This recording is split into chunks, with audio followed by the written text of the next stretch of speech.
money, you need help with your finances, teaching your kids good finances, getting yourself out of debt, restructuring debt, check out Dynamic Money. Chris Burns, thanks to him for hosting yesterday as well. Thank you to Dynamic Money for sponsoring the show. Go to dynamicmoney.com. Mark Lauder from the Trump campaign is going to be joining me in the next hour to talk about impeachment. Gordon Sondland will be taking his seat momentarily as necessary. I will bring up the House impeachment stuff. We will get to the House impeachment situation, but I want to ask you to bear with me first since I was gone yesterday. By the way, my wife's scans were good yesterday. Thank you for the prayers. She goes every 3 months for her oncology scans. They were good yesterday. We'll go back in 3 months, metronomic regularity with that. Thank you very much for your prayers and your well wishes and kind words. Many of you emailed. Again, the phone number 877-97-ERIC, 877-973-7425. I want to start, before I do anything else, I want to talk about Chick-fil-A. Had I been here yesterday, we would have talked about it yesterday. Could not, and I think it's worth discussing. Chick-fil-A, the culture war chicken, whether they want to be in the culture war or not. For those of you who are not sure of the story, and I got to tell you, the story broke during this show on Monday. The news interview came out. I had it in my hands before 10:30 on Monday morning, and I thought it was a joke. I had never heard of the website. I didn't think it was real, so I didn't even bother discussing it on the show. And it blew up that afternoon. Turns out the story is real. Chick-fil-A has confirmed it, and they have made a lot of their loyal customer base mad with what happened. And so I want to navigate this. Let me give you the facts first.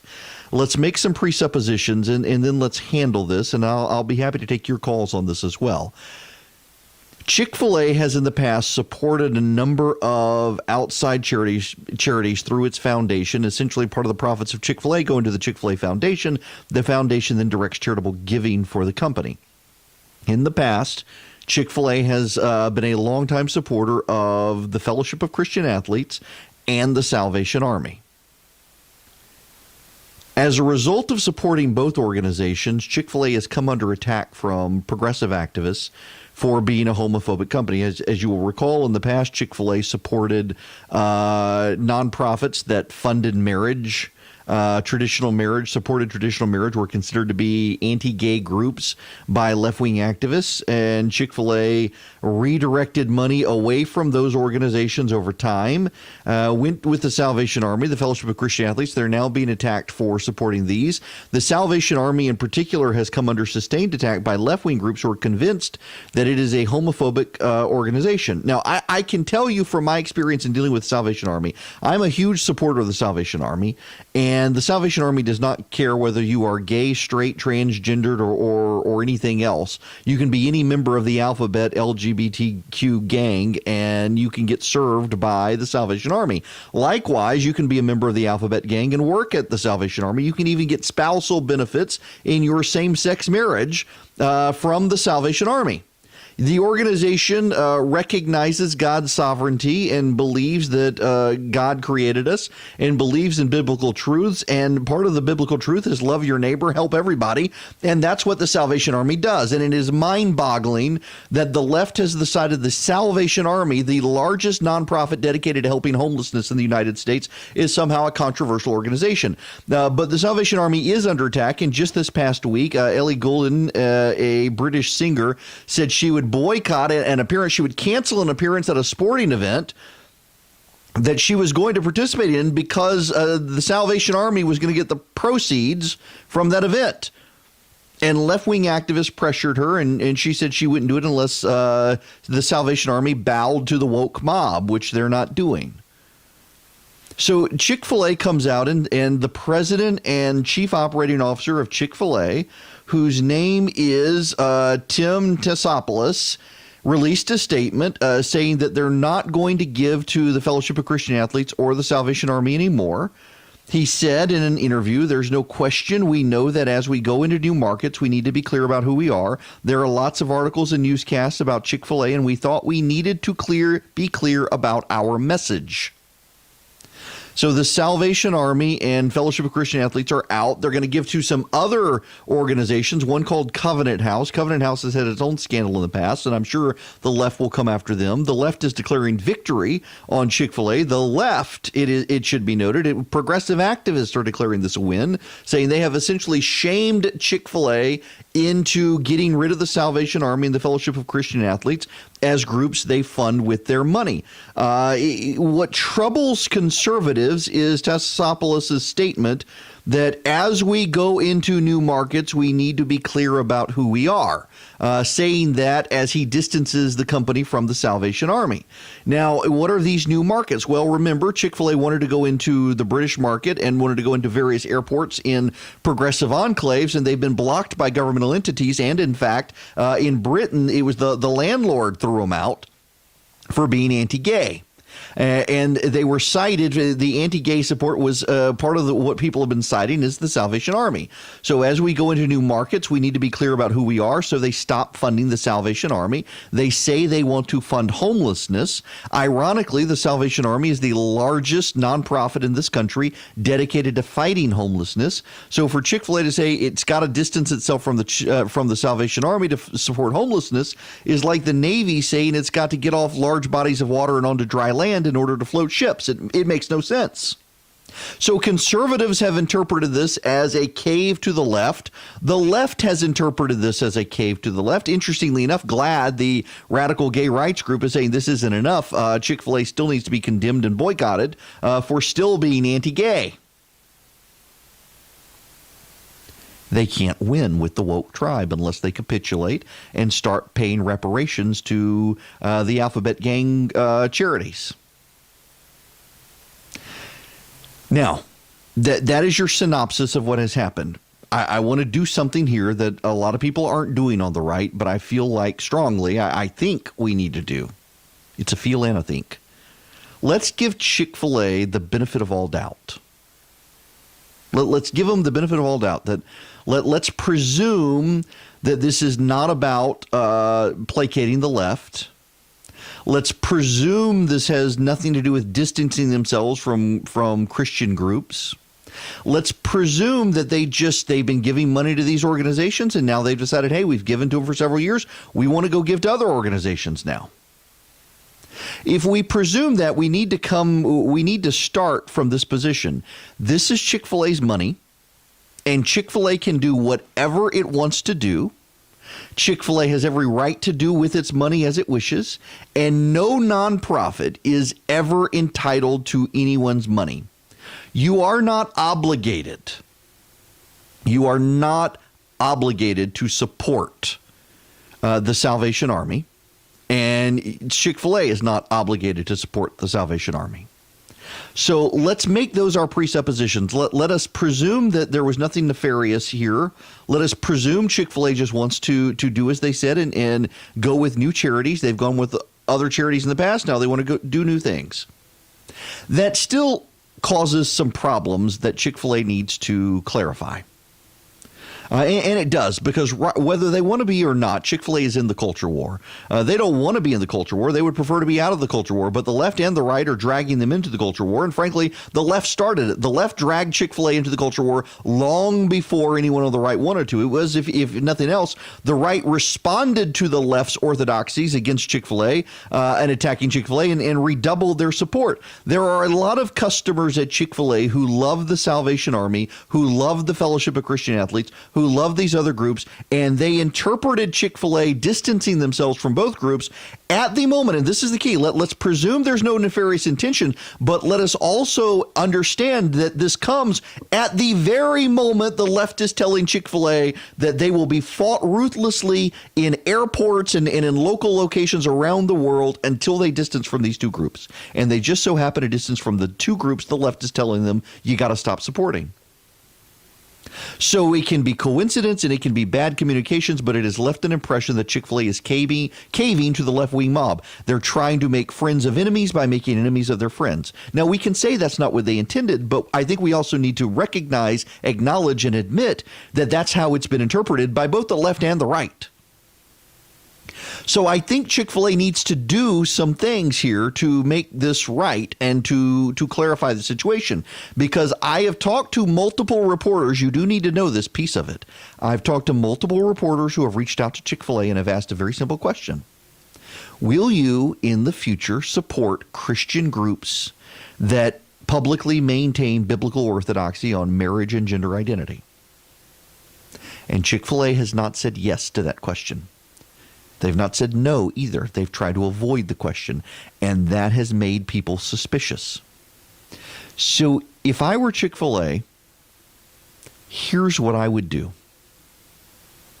One, I would release a statement saying that they are proud to have supported the Fellowship of Christian Athletes and the Salvation Army. Two, they have decided to reprioritize their donations to help other nonprofits after years of supporting these groups.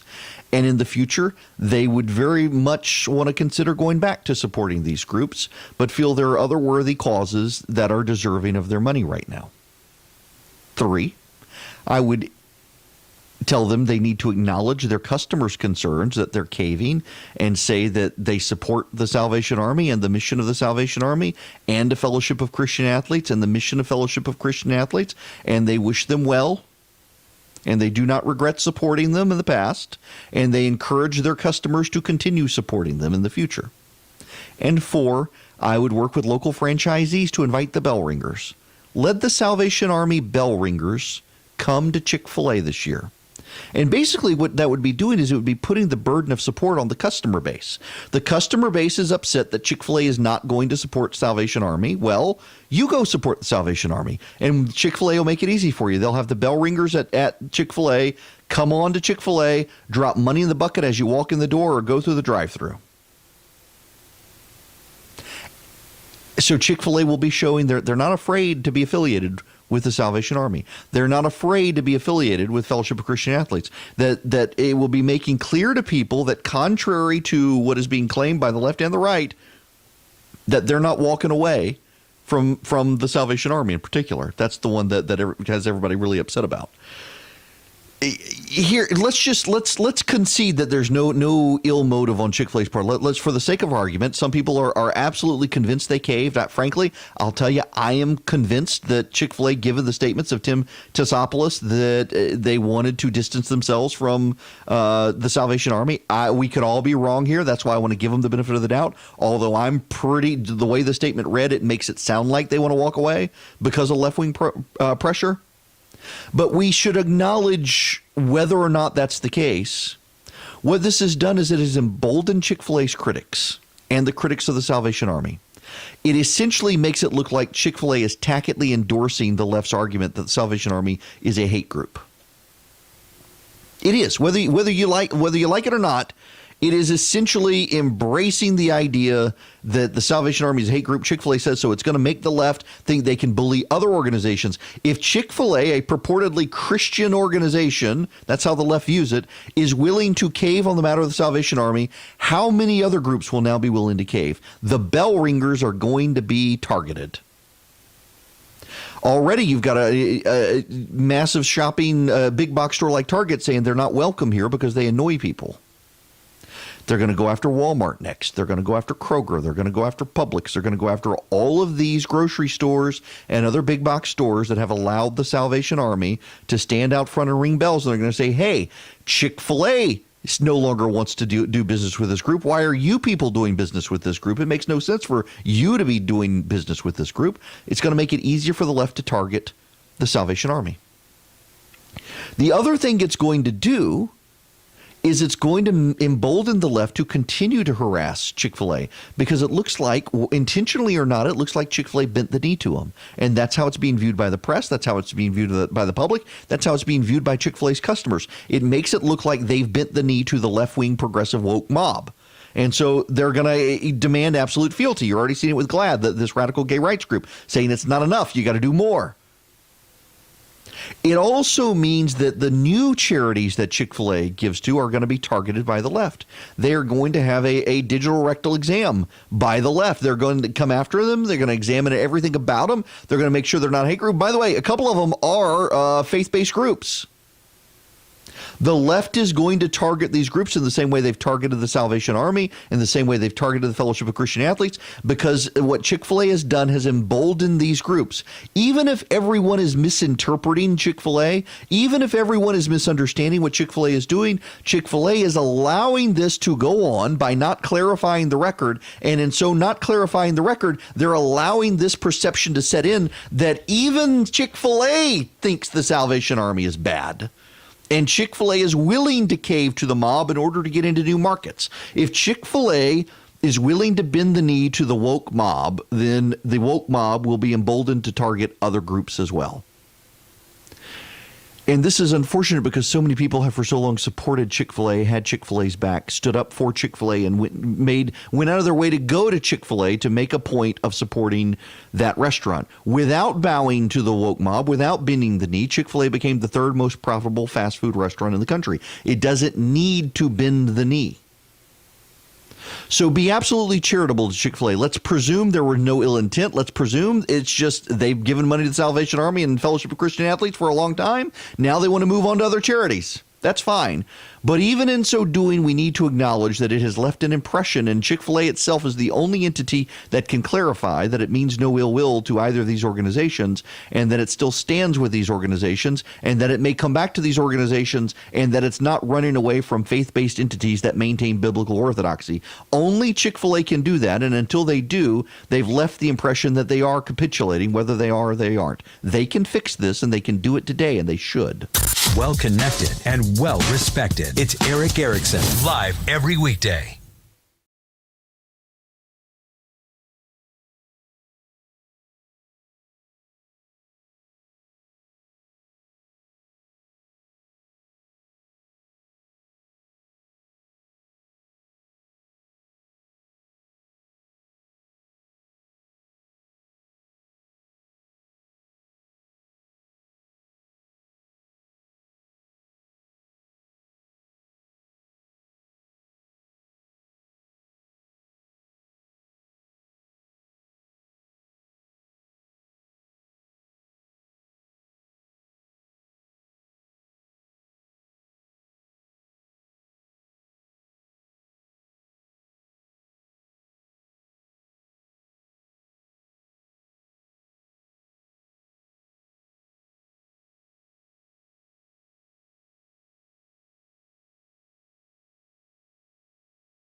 Welcome back. It is Erick Erickson here, the Erick Erickson Show. Phone lines are open, 877-97-ERIC, 877-973-7425. Glad to have you with me. Thanks again for the prayers for my wife, and her scans were good. Y'all, I thought, so I really did on Monday about 10:30, the Chick-fil-A story hit the wires, and I really thought it was fake news. I really did.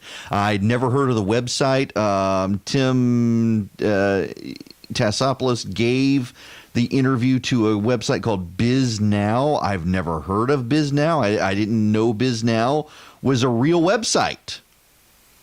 And by the way, it's interesting that the headline of this organization on which they gave the interview, this is their headline exclusive: Chick-fil-A to stop donations to charities with anti-LGBT views. That's how even they spun the story, where the CEO, the CEO, chief operating officer, sat down with them and made this interview. So it kind of plays out that they want to walk away from Christian groups that maintain biblical orthodoxy. Given they set for this interview, that's the headline of this interview. But I did not think it was a real site. I got to admit, I thought it was a scam, that it was a fake news story, but it's not. It's a real website. And Chick-fil-A's come out to confirm it. There was another story I saw, and I thought this was nonsensical too. I could not believe that this was a real story. And part of me still expects that this story is going to be denied. Let me read you the headline. This is at CNN. Now, I know. Come on, listen. I understand. I say this is at CNN, and your first reaction, it could be fake news. Then I get it. But seriously, the Hollywood Reporter first reported this. CNN has picked up the story. Headline: A Hollywood executive wanted Julia Roberts of Pretty Woman fame to play Harriet Tubman in a biopic. Now, for those of you in DeKalb County, Julia Roberts is white with red hair, and Harriet Tubman is black with black hair. A Hollywood studio executive once suggested that Julia Roberts should play iconic African-American activist Harriet Tubman in a biopic. In a recent Q&A, screenwriter Gregory Allen Howard opened up about the 26-year journey to getting the Harriet biopic to the big screen. At the time the effort started, he said, Hollywood was not the same. I wanted to turn Harriet Tubman's life, which I'd studied in college, into an action-adventure movie. The climate in Hollywood, however, was very different back then. I was told how one studio head said in a meeting, this script is fantastic. Let's get Julia Roberts to play Harriet Tubman. No one was going to know the difference because of people's ignorance of American history. I would point out that this guy says, I was told how one studio head said. So someone told this guy this. He didn't hear it himself, but it's Hollywood. You and I both know this is totally plausible.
It is Erick Erickson here. Welcome. The phone number, 877-97-ERIC, 877-973-7425. Just a heads up to everyone, at 12:30 today, if you're on the recipe list, you're going to get 2 recipes making up for last week. You are going to get a sausage, egg bake, and a French toast casserole recipe.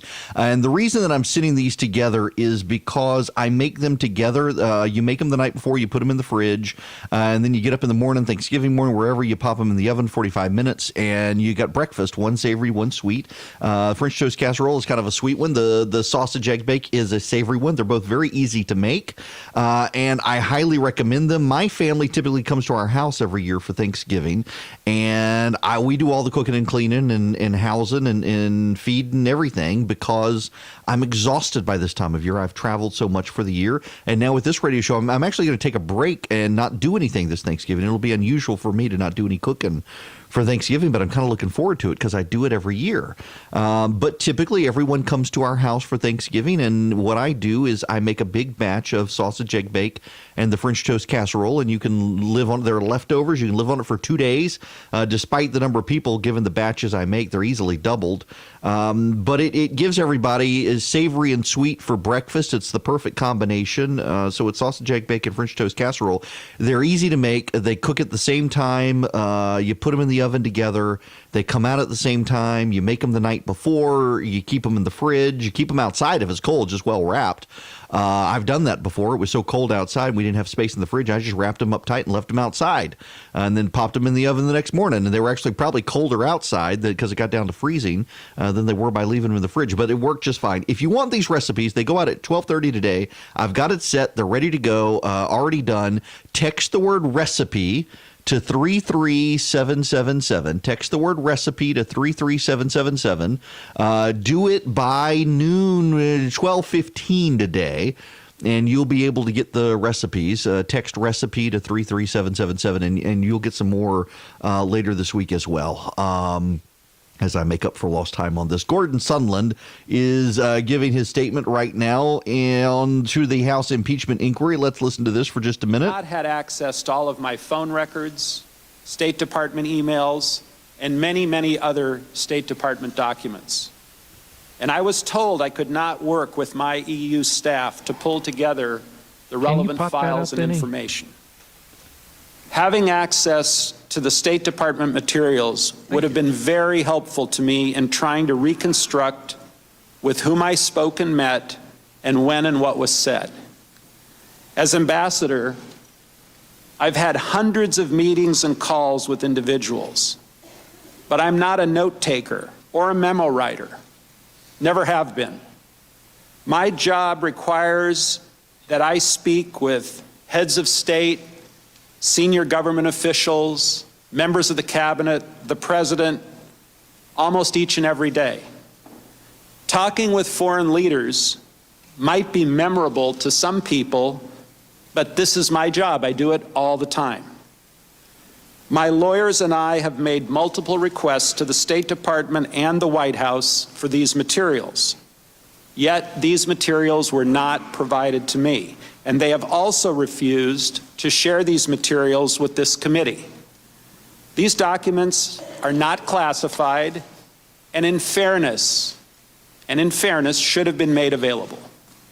In the absence of these materials, my memory, admittedly, has not been perfect, and I have no doubt that a more fair, open, and orderly process of allowing me to read the State Department records and other materials would have made this process far more transparent. Holy cow, he's essentially throwing the White House under the bus.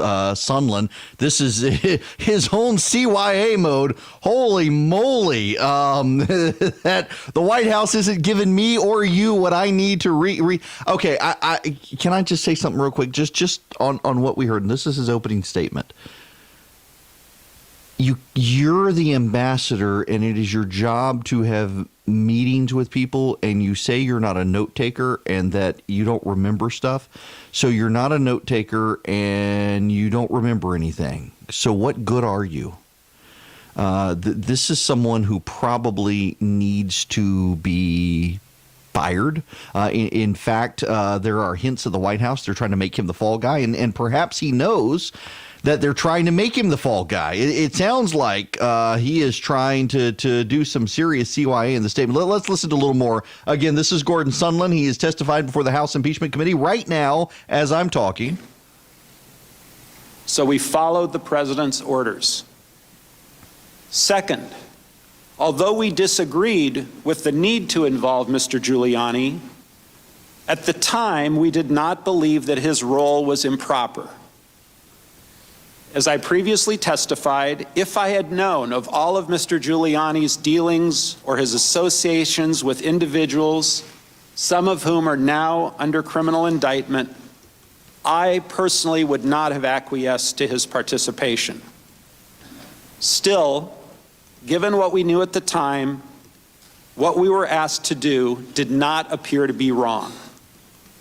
Third, let me say, precisely because we did not think that we were engaging in improper behavior, we made every effort to ensure that the relevant decision makers at the National Security Council and the State Department knew the important details of our efforts.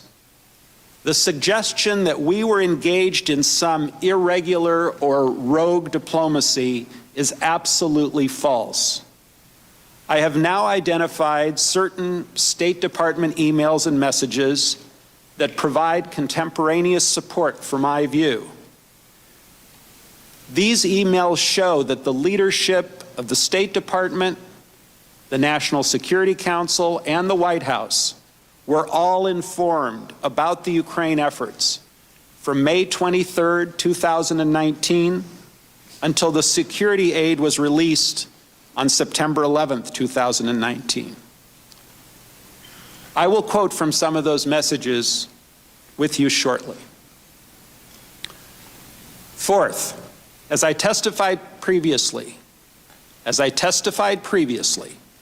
Mr. Giuliani's requests were a quid pro quo for arranging a White House visit for President Zelensky. Mr. Giuliani demanded that Ukraine make a public statement announcing the investigations of the 2016 election DNC server and Burisma. Mr. Giuliani was expressing the desires of the President of the United States, and we knew these investigations were important to the President. Fifth, in July and August of 2019, we learned that the White House had also suspended security aid to Ukraine. I was adamantly opposed to any suspension of aid. I was adamantly opposed to any suspension of aid, as the Ukrainians needed those funds to fight against Russian aggression. I tried diligently to ask why the aid was suspended, but I never received a clear answer. Still haven't to this day. In the absence of any credible explanation for the suspension of aid, I later came to believe that the resumption of security aid would not occur until there was a public statement from Ukraine committing to the investigations of the 2016 elections and Burisma, as Mr. Giuliani had demanded. I shared concerns of the potential quid pro quo regarding the security aid with Senator Ron Johnson, and I also shared my concerns with the Ukrainians. Get ready, this is getting interesting. Finally, at all times, I was acting in good faith. As a presidential appointee, I followed the directions of the president. We worked with Mr. Giuliani because the president directed us to do so. We had no desire to set any conditions. On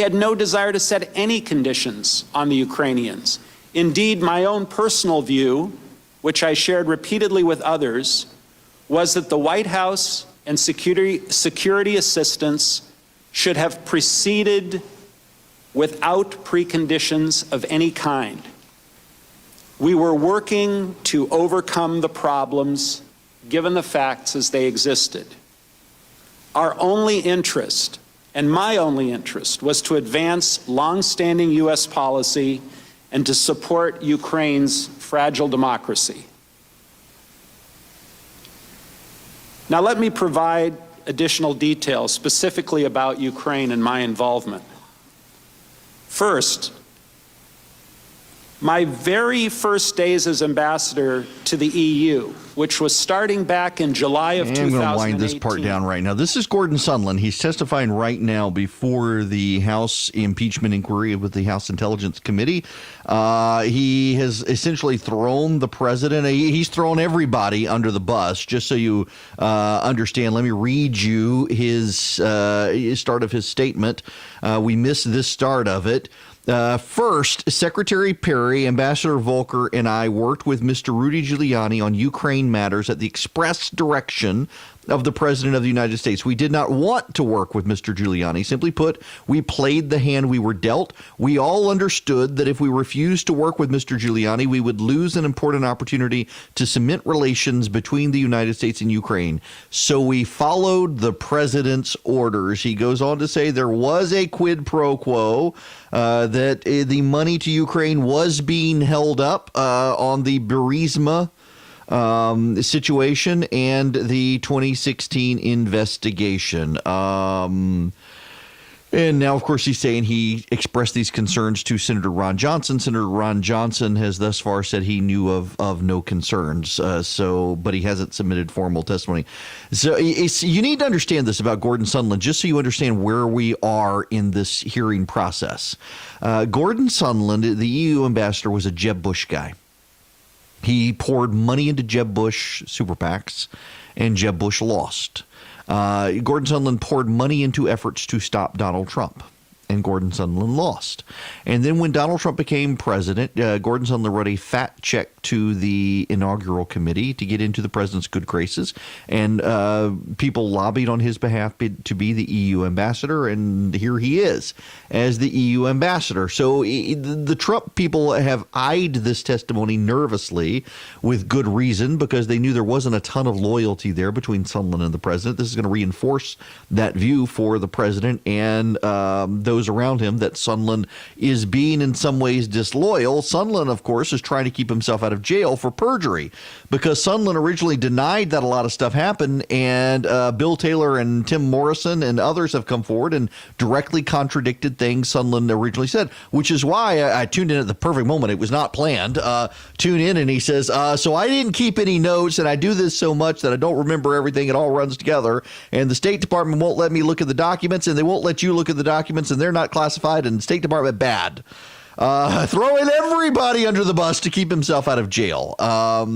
This is going to be interesting. And, you know, we've got all the testimony from the other day. I'll get to that stuff. There's other news we got to get to as well today, but let me fire him back up here for just a minute. We're excited about the possibility of Ukraine making the changes necessary to support a greater Western economic investment. And we were excited that Ukraine might, after years and years of lip service, finally get serious about addressing its own well-known corruption problems.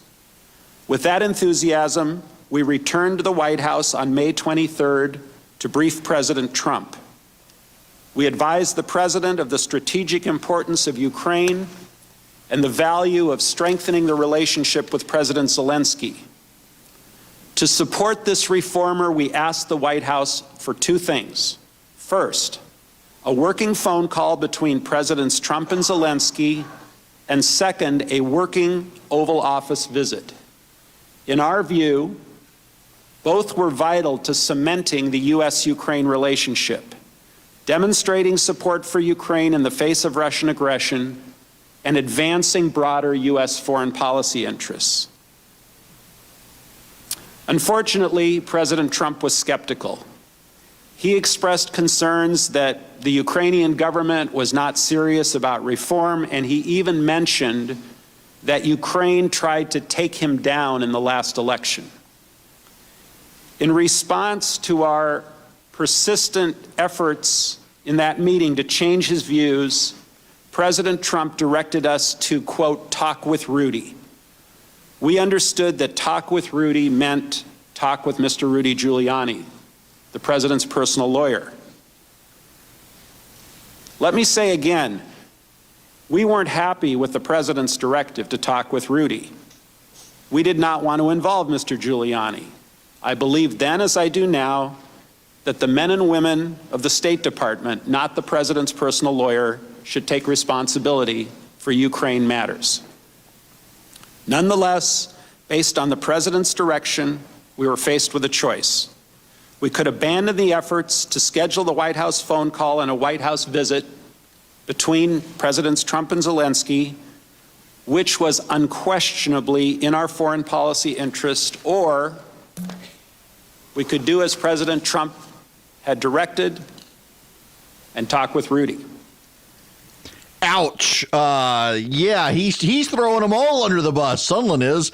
This may be the most exciting impeachment testimony we've had. He does not want to go to jail for lying to Congress. In his previous testimony, he's given them everything they want. My goodness gracious. He said in his statement, I worked with Mr. Rudy Giuliani on Ukraine matters at the express direction of the President of the United States, and then says, we did not want to work with Mr. Giuliani, and yet he did.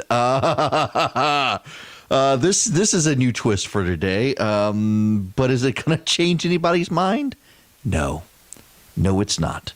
That's why this should be settled at the election and not the impeachment process. We'll be back. We'll take your phone calls as well. 877-97-ERIC, 877-973-7425. Honest news and conservative views. Never separated from the truth. It's the Erick Erickson Show.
Seven.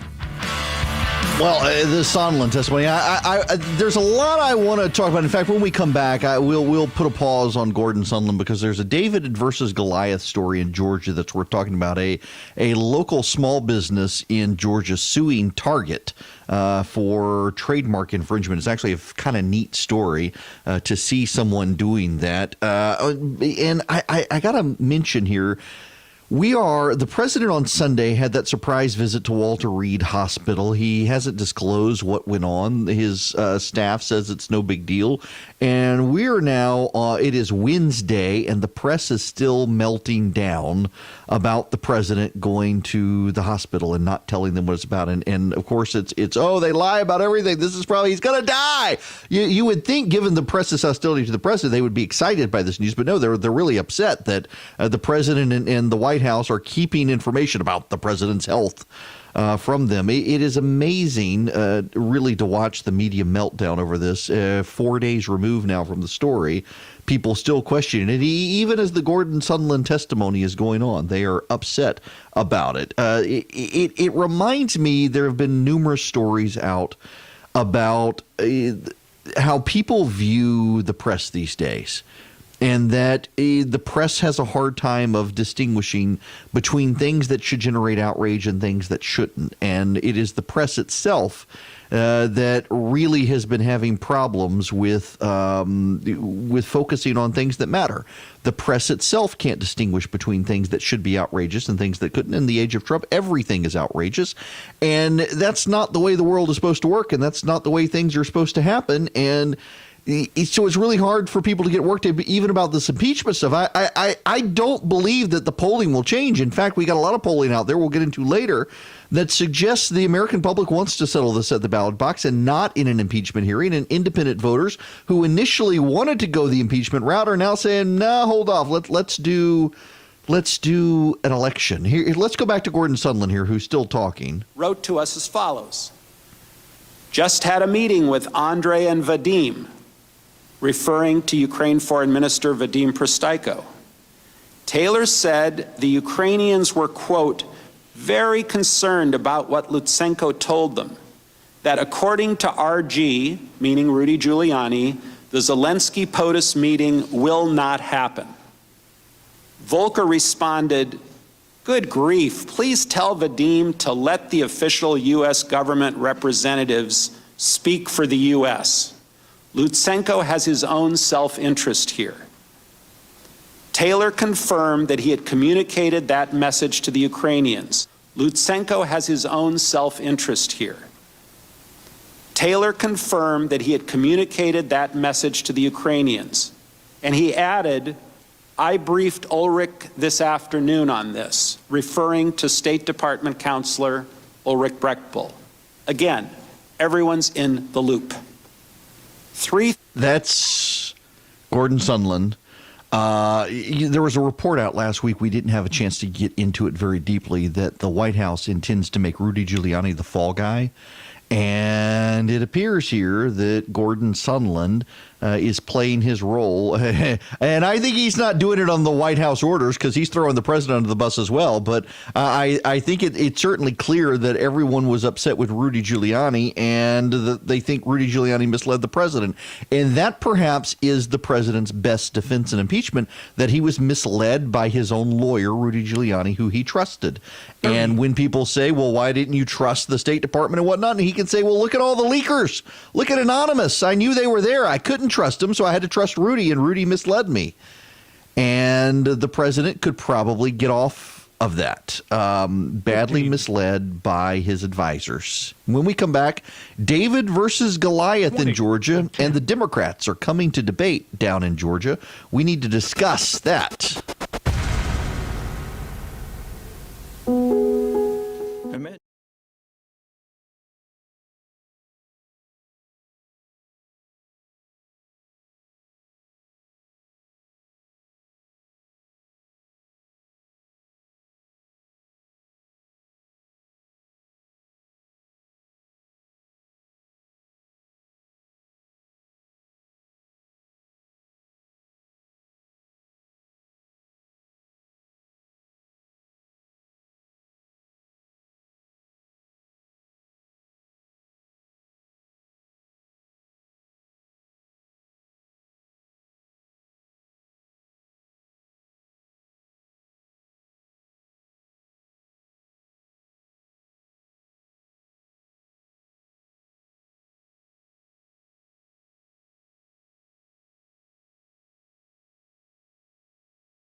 Hello and welcome. It is Erick Erickson here, the Erick Erickson Show across the state of Georgia. We are taking your phone calls as we normally do. Not that you call in.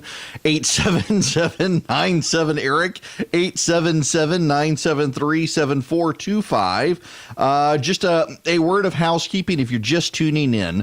At 12:30 today, if you're on the recipe list, you will be getting two recipes, a French toast casserole and a sausage egg bake. They're what I make for my family at Thanksgiving for breakfast because you make them the night ahead. You put them in the fridge, you pop them in the oven at the same temperature and the same oven the next morning for 45 minutes, and you got breakfast. Something sweet, something savory. You want these two recipes, and the way you get them is by texting the word recipe to 33777. Text recipe to 33777 to get these. I got stuff I want to talk about today, but Gordon Sondland is throwing a wrench in this. This is probably the worst testimony for the White House. Let me play you some of what Gordon Sondland has been saying. He's testifying right now. I'm not going to go to him live right now. Let me give you the highlights from his opening statement. President, we kept the leadership of the State Department and the NSC informed of our activities, and that included communications with Secretary of State Pompeo, his counselor Ulrich Brechtbull, his executive secretary Lisa Kenna, and also communications with Ambassador Bolton, Dr. Hill, Mr. Morrison, and their staff at the NSC. They knew what we were doing and why.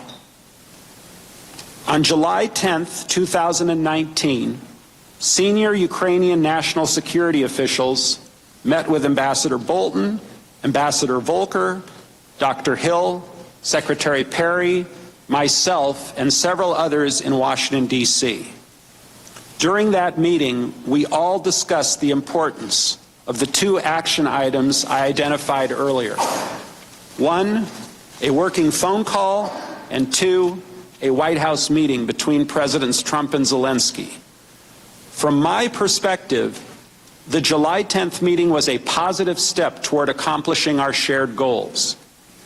While I am now aware of accounts of the meeting from Dr. Hill and Lieutenant Colonel Vindman, their recollections of those events simply don't square with my own, or with those of Ambassador Volker or Secretary Perry. I recall mentioning the prerequisite of investigations before any White House call or meeting, but I do not recall any yelling or screaming or abrupt terminations as others have said. Instead, after the meeting, Ambassador Bolton walked outside with our group and we all took some great pictures together outside on the White House lawn. That's part of his statement here, somewhat contradicting Lieutenant Vindman. And then there's this on Giuliani and throwing the president under the bus. With the Ukrainians. Finally, at all times, I was acting in good faith. I was acting in good faith. As a presidential appointee, I followed the directions of the president. We worked with Mr. Giuliani because the president directed us to do so. We had no desire to set any conditions. We had no desire to set any conditions on the Ukrainians. Indeed, my own personal view, which I shared repeatedly with others, was that the White House and security assistance should have proceeded without preconditions of any kind. We were working to overcome the problems, given the facts as they existed. Our only interest, and my only interest, was to advance long-standing U.S. policy and to support Ukraine's fragile democracy. Now let me provide additional details specifically about Ukraine and my involvement. First, my very first days as ambassador to the EU, which was starting back in July of 2018, Ukraine has featured prominently in my broader portfolio. Ukraine's political and economic development are critical to the long-standing and long-lasting stability of Europe. And let me play one more clip from Sunland, this particularly on Giuliani, where it's pretty clear that he's throwing Giuliani under the bus. At the bottom of the hour, just so you know, Mark Lauder from the Trump 2020 campaign is going to be joining me to talk about impeachment and how the campaign shaping up, particularly with Georgia being a centerpiece for the Democrats as they come to debate tonight. And we will get into that as well. But I want to play this from Sunland, sounding very much like there is going to be an effort from the White House to make Giuliani the fall guy here for misleading the president. Aid was released on September 11th, 2019. I will quote from some of those messages with you shortly. Fourth, as I testified previously, Mr. Giuliani's requests were a quid pro quo for arranging a White House visit for President Zelensky. He used that word. Mr. Giuliani demanded that Ukraine make a public statement announcing the investigations of the 2016 election, DNC server, and Burisma. Mr. Giuliani was expressing the desires of the President of the United States, and we knew these investigations were important to the President. Ouch. That's going to be problematic for the GOP right there. His statement. Look for some serious pushback from the GOP on Sondland. They expected Sondland to go in today and have the president's back. Pretty clear he's protecting himself and that he is not going to, he's not going to take one for the team. He's going to throw the president under the bus if he needs to get himself out of this. Okay. I want to move on to other stuff. We'll get back to impeachment in a little while. We've got Mark Lauder coming at the bottom of the hour. The Democrats are headed to Georgia for a debate tonight. We'll give you the play-by-play here on the Erick Erickson Show tomorrow. We'll take your phone calls as well. You can call in today if you like, 877-97-ERIC, 877-973-7425. Before I go any further, I do need to mention this hour is brought to you by Dynamic Money.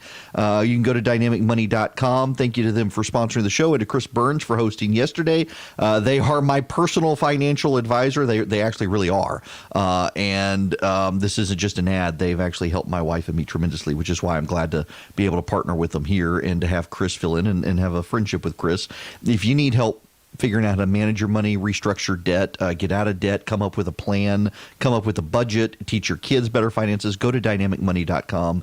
Chris is in Atlanta, but they can meet with you. They can do a video call with you, Skype, whatever, on the phone. You don't have to drive into North Atlanta to see them. They help you wherever you are. They're worth if you're familiar with Dave Ramsey and the like, and you're not sure, that my wife and I were headed down the Dave Ramsey route. Several friends recommended it, and Chris is local, and we decided instead of paying and going to classes and then trying to figure it out ourselves, we would go sit with Chris and work with Chris, and he's been brilliant for us and helped gotten financial stress out of our lives. So go to dynamicmoney.com, and he's a good dude anyway. Thanks to him for filling in yesterday. Stacey Abrams has an op-ed in the Washington Post today. Headline: Republicans' extreme positions open the door for Democrats in Georgia.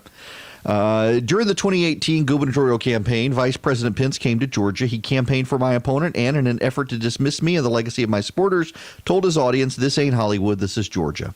Perhaps the vice president was not familiar with Georgia's vibrant film industry, or perhaps he assumed workers in that booming sector here do not belong in the South. This week, however, the nation's attention turns to Georgia, where the Democratic Party hosts its fifth presidential debate. The choice of location pays tribute not only to the industry's deepening investment here in Georgia, but also to the Democrats' growing ability to win statewide and the role we can play in helping Democrats reach 270 electoral votes. Georgia is a state Democrats can and must win. I disagree. I disagree pretty tremendously on this. And let me give you my thinking on this. And let's start with the Atlanta Journal-Constitution poll. The Atlanta Journal-Constitution poll has Joe Biden beating Donald Trump decisively, but Donald Trump being tied or beating everyone else. But as I have told you exhaustively on this program, the Atlanta Journal-Constitution poll overcounted people with graduate degrees and overcounted Democrats. In fact, if you look at the election turnout in 2016, the president got 50% of the vote. And in the AJC's polling, they asked who you voted for in 2016, and the president only got 41% of the vote. Hillary Clinton beating him in the AJC polling. That suggests there is a significant undercount of Trump voters in the polls. Even the AJC reporters have acted skeptically of this poll. The fact of the matter is, in 2018, Republicans did not turn out at presidential levels, and Democrats did turn out at presidential levels. Stacey Abrams got slightly more votes than Hillary Clinton, about 45,000 more votes than Hillary Clinton got in 2016, because the Democrats continue to be fired up. Well, the Republicans will be fired up with Donald Trump on the campaign trail, and they'll turn out. There has not been a massive shift in Georgia over the last 4 years, let alone the last 2 years. I mean, the election happened in November of 2018. We are only a year removed from the Stacey Abrams Brian Kemp race. And what happened statewide? Brian Kemp won. It's not, I mean, people misunderstand this so bad. It's not that Stacey Abrams fell 25,000 votes shy of beating Brian Kemp. It's that she fell 25,000 votes shy of getting into a runoff. Getting a text from a friend of mine said it was actually 18,000. Okay, 18,000. She didn't lose to Brian Kemp by 18,000 votes. She failed to get into a runoff by 18,000 votes. She needed more than that to beat Brian Kemp. This isn't a Democrat state. Now, the Republicans have some problems in the suburbs. Those problems are manageable if you look at what happened in Louisiana and Kentucky, where the Republicans most tied to Donald Trump, they did lose. Brian Kemp in Georgia here got dinged to some degree because of Donald Trump, but he still won. In Kentucky, Matt Bevin lost because of his own reasons. And the way Matt Bevin decided to win, because he had so much negative baggage, was to be joined at the hip with Donald Trump, and it was not a winning formula for him. In Louisiana, the Republican candidate in Louisiana did the exact same thing. He didn't have his own platform. He ran tied to Donald Trump, and he lost. Look here, look here, look here. In Georgia, Brian Kemp was tied to Donald Trump, but he ran as his own man. He had his own platform. He had his own ideas. It wasn't just about backing up the president, and it wasn't just about how bad the Democrats were. He had a vision for Georgia, and he won. In Kentucky and Louisiana, the Republicans had no vision other than let's support the president and let's stop the Democrats, and they lost. Here in Georgia, this is a pathway to victory for the Republicans. You provide a path forward for the Republicans, saying this is how we're going to win, this is what our vision is, here's how we want the state to grow, and this is the direction we want to take it. And you know what? Majority of voters in the state still identify as conservative. Yes, a majority of voters in Georgia identify as conservative, not progressive. So give them a vision. You can't just scare them about the Democrats. You've got to paint a picture of what the state will look like with them in charge. Y'all, this isn't rocket science. Stacey Abrams, you need to understand the reason that she is making a big pitch for Georgia for the Democrats and why she wants play in this state is in this particular line. Political participation among voters is increasing here. Among newcomers to the state, who are many, Democrats outperform Republicans by a 30-point margin. Among newcomers to the state, who are many, Democrats outperform Republicans by a 30-point margin. This is the key here. There is not a massive change in the demographics of the state between 2016 and 2020, nor between 2018 and 2020. Abrams is playing a long game. She wants the Democrats to invest in the state in 2020, not because she really thinks that the Democratic nominee will win in Georgia in 2020, but because she knows it might help her win in 2022. She's very smart. Listen, I actually think very highly of Stacey Abrams, even as we disagree on virtually everything. I mean, everything. But she's a very savvy politician. She's very smart. And she knows she can't go out and tell the Democrats, hey, come build up the groundwork in my state for me in 2022. She's got to make it about the party's chances in 2020 with the Electoral College. She knows that the odds are they're not going to win in 2020 in Georgia. In fact, the AJC polling was so bungled based on its sample. When you adjust in the sample, it's pretty clear the president's doing well in Georgia. And you can tell this because, why? No major news outlets have picked up the AJC polling. Typically, when there's a poll like that, other news outlets pick it up, but they haven't because they know the voter sample was screwed up. Abrams is using it to her benefit here in the Washington Post to say, look at this polling sample. But what she's really playing is a long game, and that's smart of her. Whether you like her or not, it's smart of her to play the long game for Georgia. She knows that Democrats need to pour resources into the state in 2020 to begin building up the state in order for her to run again in 2022. That's what she's doing. It's smart of her to do. It would be foolish of the Democrats to go along with it. They've got to know. And by the way, privately, Democrats listing states that the states believe that the Democrats believe really are contested states. You know what's not on the list? Georgia is not on the list. The National Democratic Party operatives do not have Georgia on the list of states that will flip to the Democrats in 2020. Think about that. Despite all the hype you hear in the media, despite all the stuff you hear from the Democrats, despite even bringing the Democratic debate to Georgia, they don't actually expect to flip Georgia. What they're hoping is that they can at least give such a play in Georgia that the Republicans have to spend money here and can't spend it elsewhere. Why? State legislative races. The Democrats do stand to make strong ground in the state house here in Georgia. They could flip the state house. And that has everything to do with redistricting. And that's the key to understand this play for the Democrats. It's not about winning it for the presidency. It's about winning it for redistricting in 2020 to solidify the House. And in so doing, then build the momentum for Stacey Abrams come 2022. As both sides target Georgia for 2020, Erick gives you the news you need from a Georgia perspective.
Radio show. Erick has a website too. Go to theresurgent.com for daily in-depth news and analysis.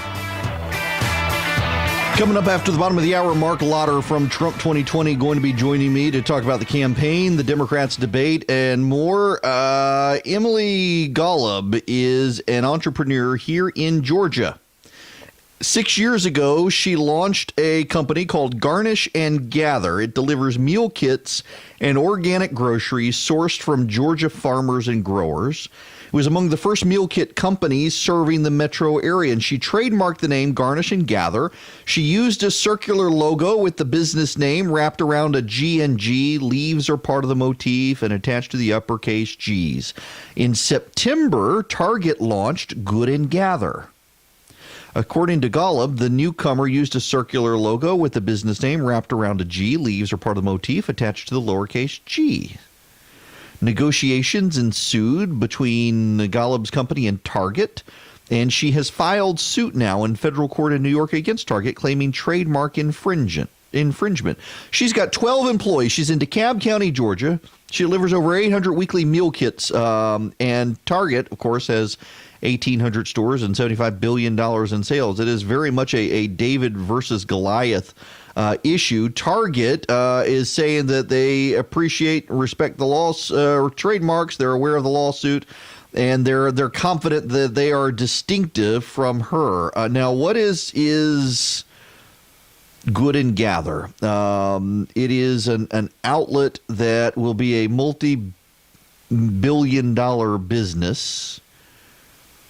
And it looks like the Georgia company's convinced, and I think so. I'm looking at both of the logos here, and I can understand why she's a little bit concerned with Target launching one of its big endeavors, which is at groceries and meals. She delivers box meals in Georgia. She delivers fresh produce in Georgia, and it's Garnish and Gather.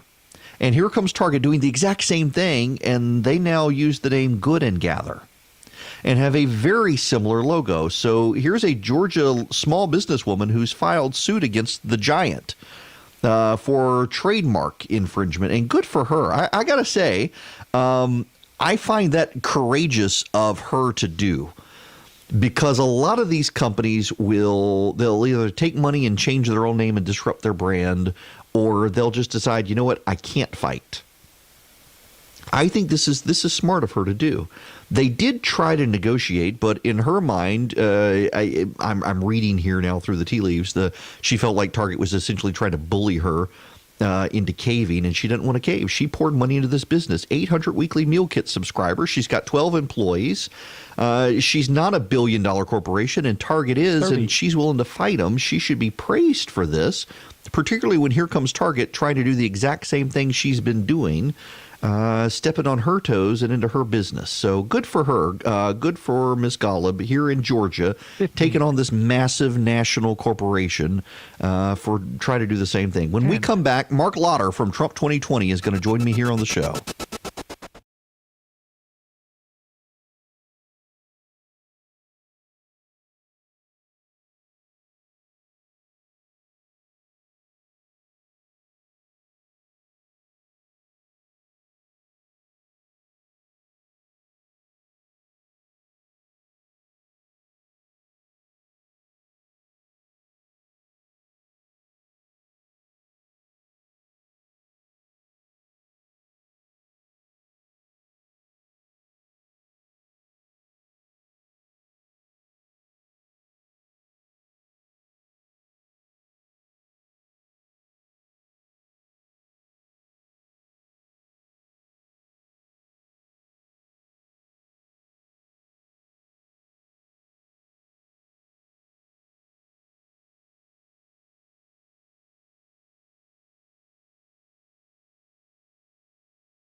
7425. Welcome back. The phone number, if you want to be a part of the program, 877-97-ERIC, 877-973-7425. We're waiting on Mark Lauder to call in. He's joining me by phone, hasn't called in yet, with the president's campaign as the Democrats head to Georgia. They're debating tonight on MSNBC, trying to make a play for Georgia. It's going to be very interesting to see how they try to make this play.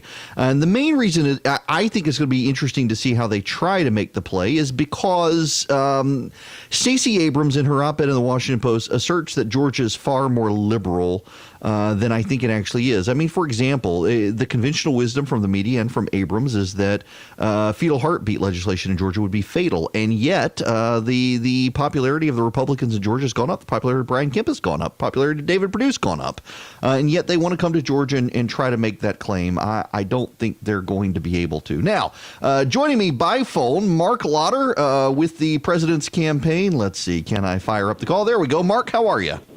I'm doing good, Eric. How are you? Doing well. Thanks for joining me today. So you got all the Democrats now headed to Georgia tonight, and it seems like they want to make a play for the state, and Stacey Abrams in the Washington Post urging them to be even more progressive than they already are. Yeah, I just don't see that as being a winning formula. And, you know, I mean, I had the honor of living here for a couple of years, in the last decade or so. And the one thing that we know is that Georgia has the #1 state in the country for business for a reason.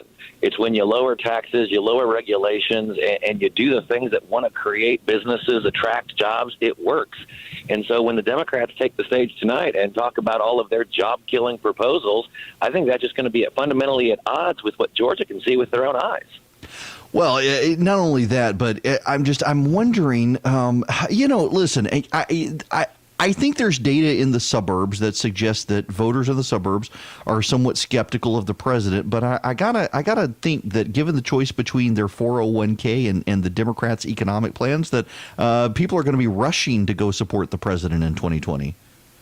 And I think they will, because I mean, this is going to come down to a choice, as you said, and it's going to come down to, do you want your child's college savings or your retirement savings to continue to go up? Do you still want to live in a country where we have more jobs now than we do unemployed people, and where wages have gone up 3 times faster under President Trump in just 3 years than they did under 16 years under Presidents George W. Bush and President Obama?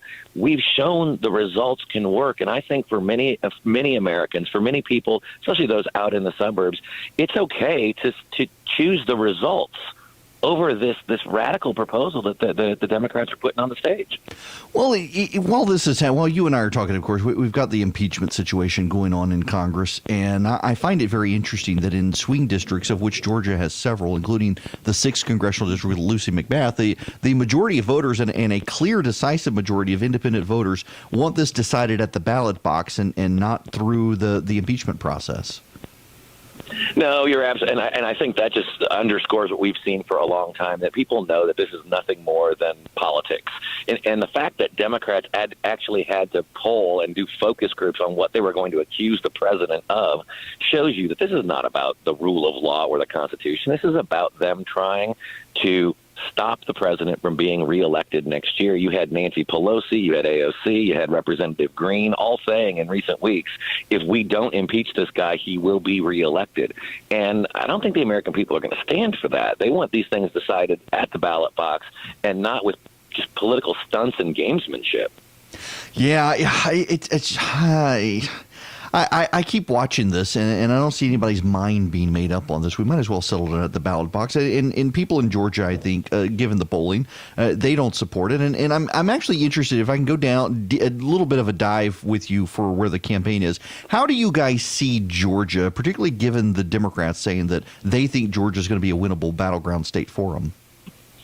Well, I mean, I would disagree with that, and very easily so.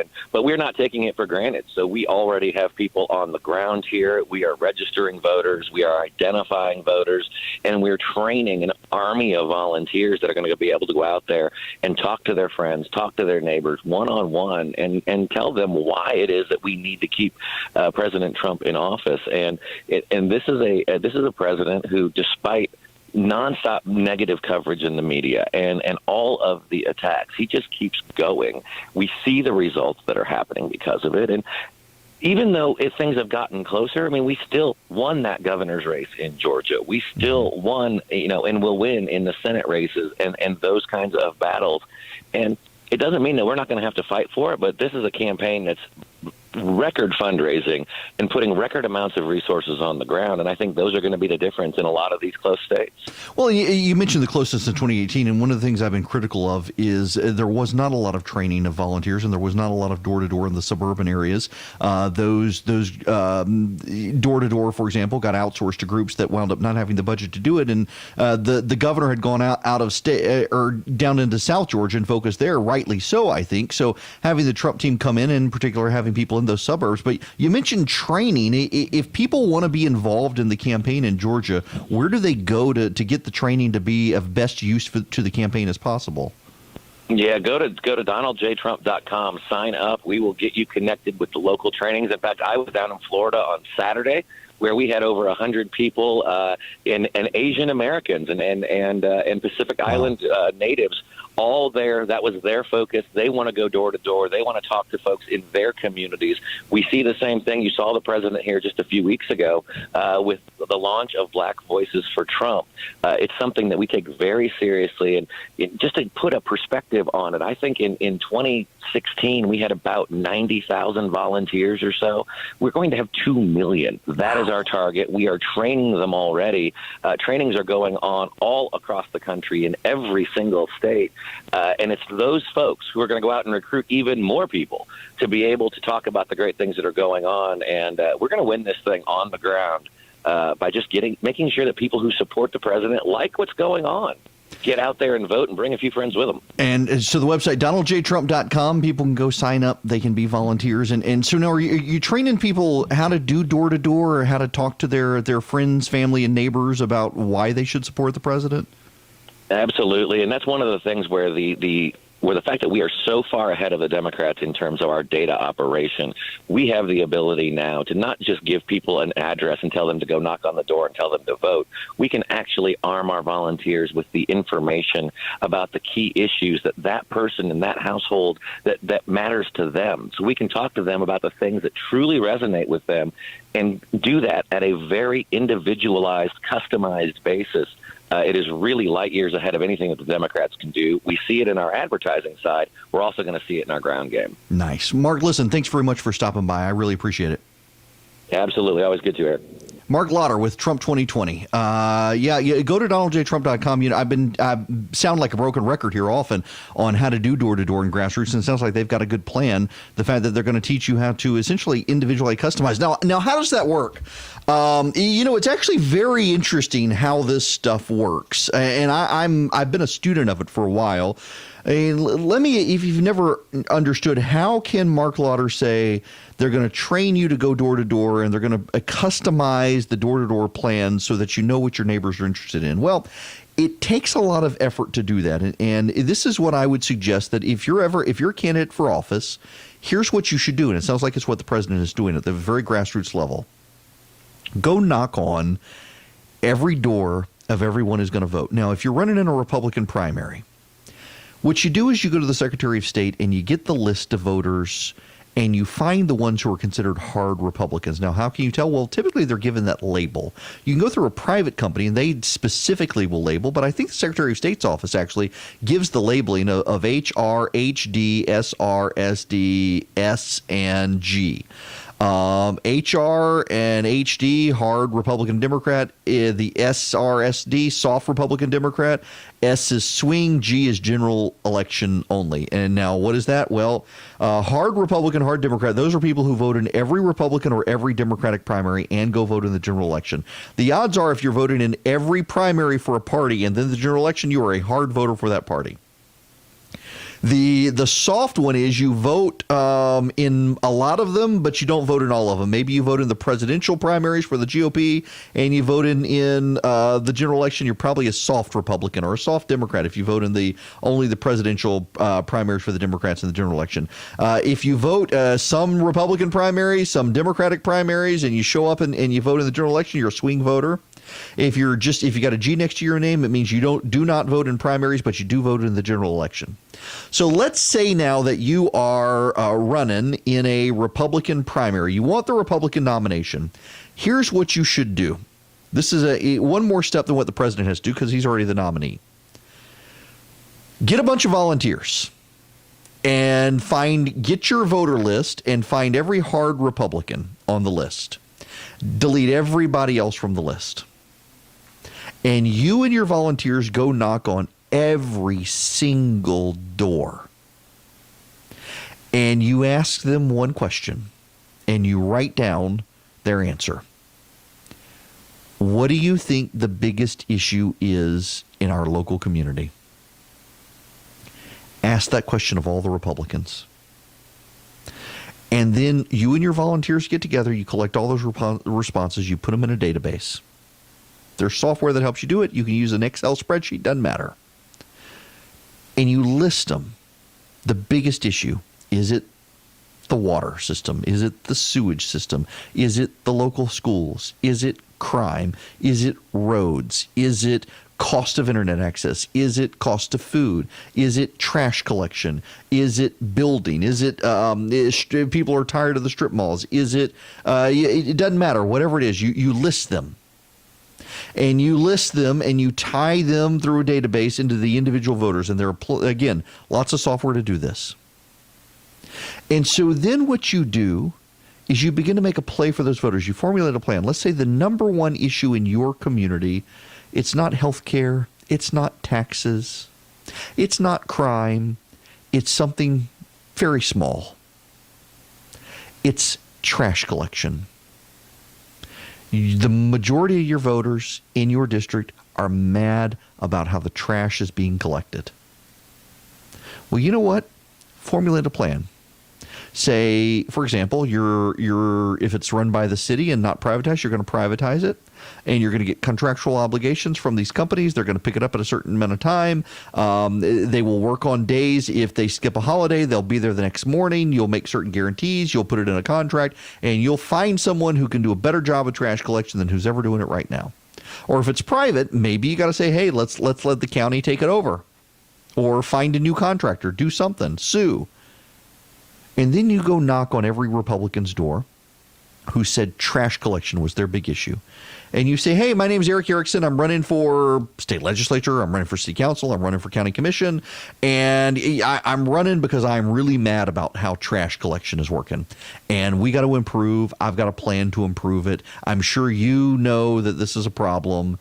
And they're thinking, hey, yeah, trash is my big issue. In fact, I told a surveyor a few weeks ago that trash was my big issue. And they probably won't put two and two together. But you'll probably win that vote. And then let's say the number two issue. The number two issue is crime. Well, when you knock on the houses where crime's an issue, you say, hey, I'm blah, blah, blah. I'm Erick Erickson. I'm running. I want to talk to you about crime in our community. It's why I'm running for office. Crime. And, I'm also real concerned about trash collection. Trash collection is a real problem. A lot of your neighbors complaining about trash collection. I am too. But crime is also an issue. And we can't just run on trash collection because crime's an issue. And here's my plan to solve it. I want to boost pay for sheriff's deputies. I want to retain sheriff's deputies. I want to do more training. I want to equip the police force better. We can do it without raising taxes because we can cut over here. By the way, with trash, we can privatize it. We can save money through privatization. We'll get better efficiencies out of it. We can use the savings to go into police. You can tie it all together. And you go knock on all these doors. Well, that's essentially what the president's doing at a macro level. You heard Mark Lauder say you can go sign up, go to donaldjtrump.com, and you can go through the trainings and learn how to do door-to-door. And what they will tell you is that they've already done the surveys. See, they've hired pollsters or they've hired volunteers. And they've gone in and they've done psychographic profiles of people in the community. And they know, for example, that your next door neighbor has gone to a county commission meeting and has complained about crime. And so when you go for your training, you're going to get a list of people whose doors to knock on that you may know. In fact, one of the things they'll do is they will ask you to sync your address book on your phone with the campaign, so the campaign can see everybody you know, so that you can reach out to people. Even in other states, you can make a phone call. And so you can find your friend who lives in Des Moines, Iowa, who you live in Clarksville, Georgia.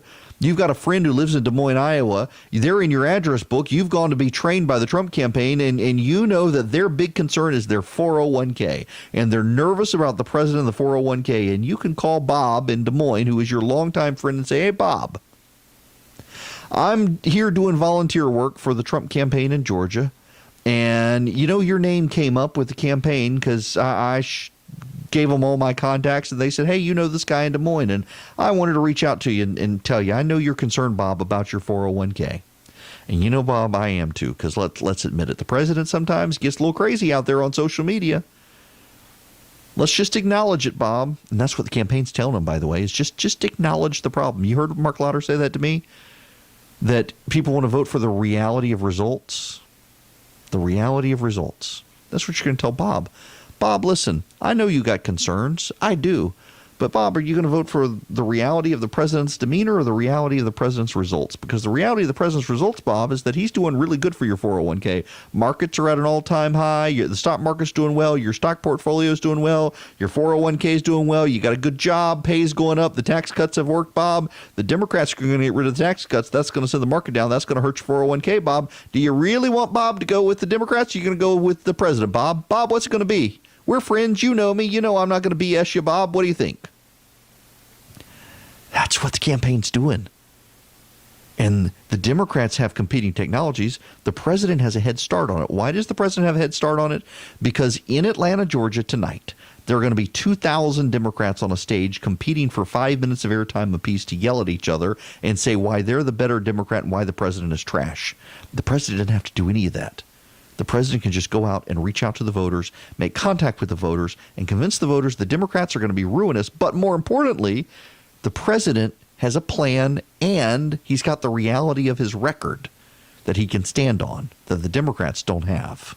Politics, news, religion. Erick Erickson talks about all the things you're not supposed to talk about every weekday, and some cooking, too.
You know, with the legislature meeting in January, it is worth highlighting the activist army that we have. I realize we throw in these little blurbs sometimes, and they go over your head. You're not paying attention, other than the recipe one. But if you text recipe to 33777, you text the word recipe to the number 33777.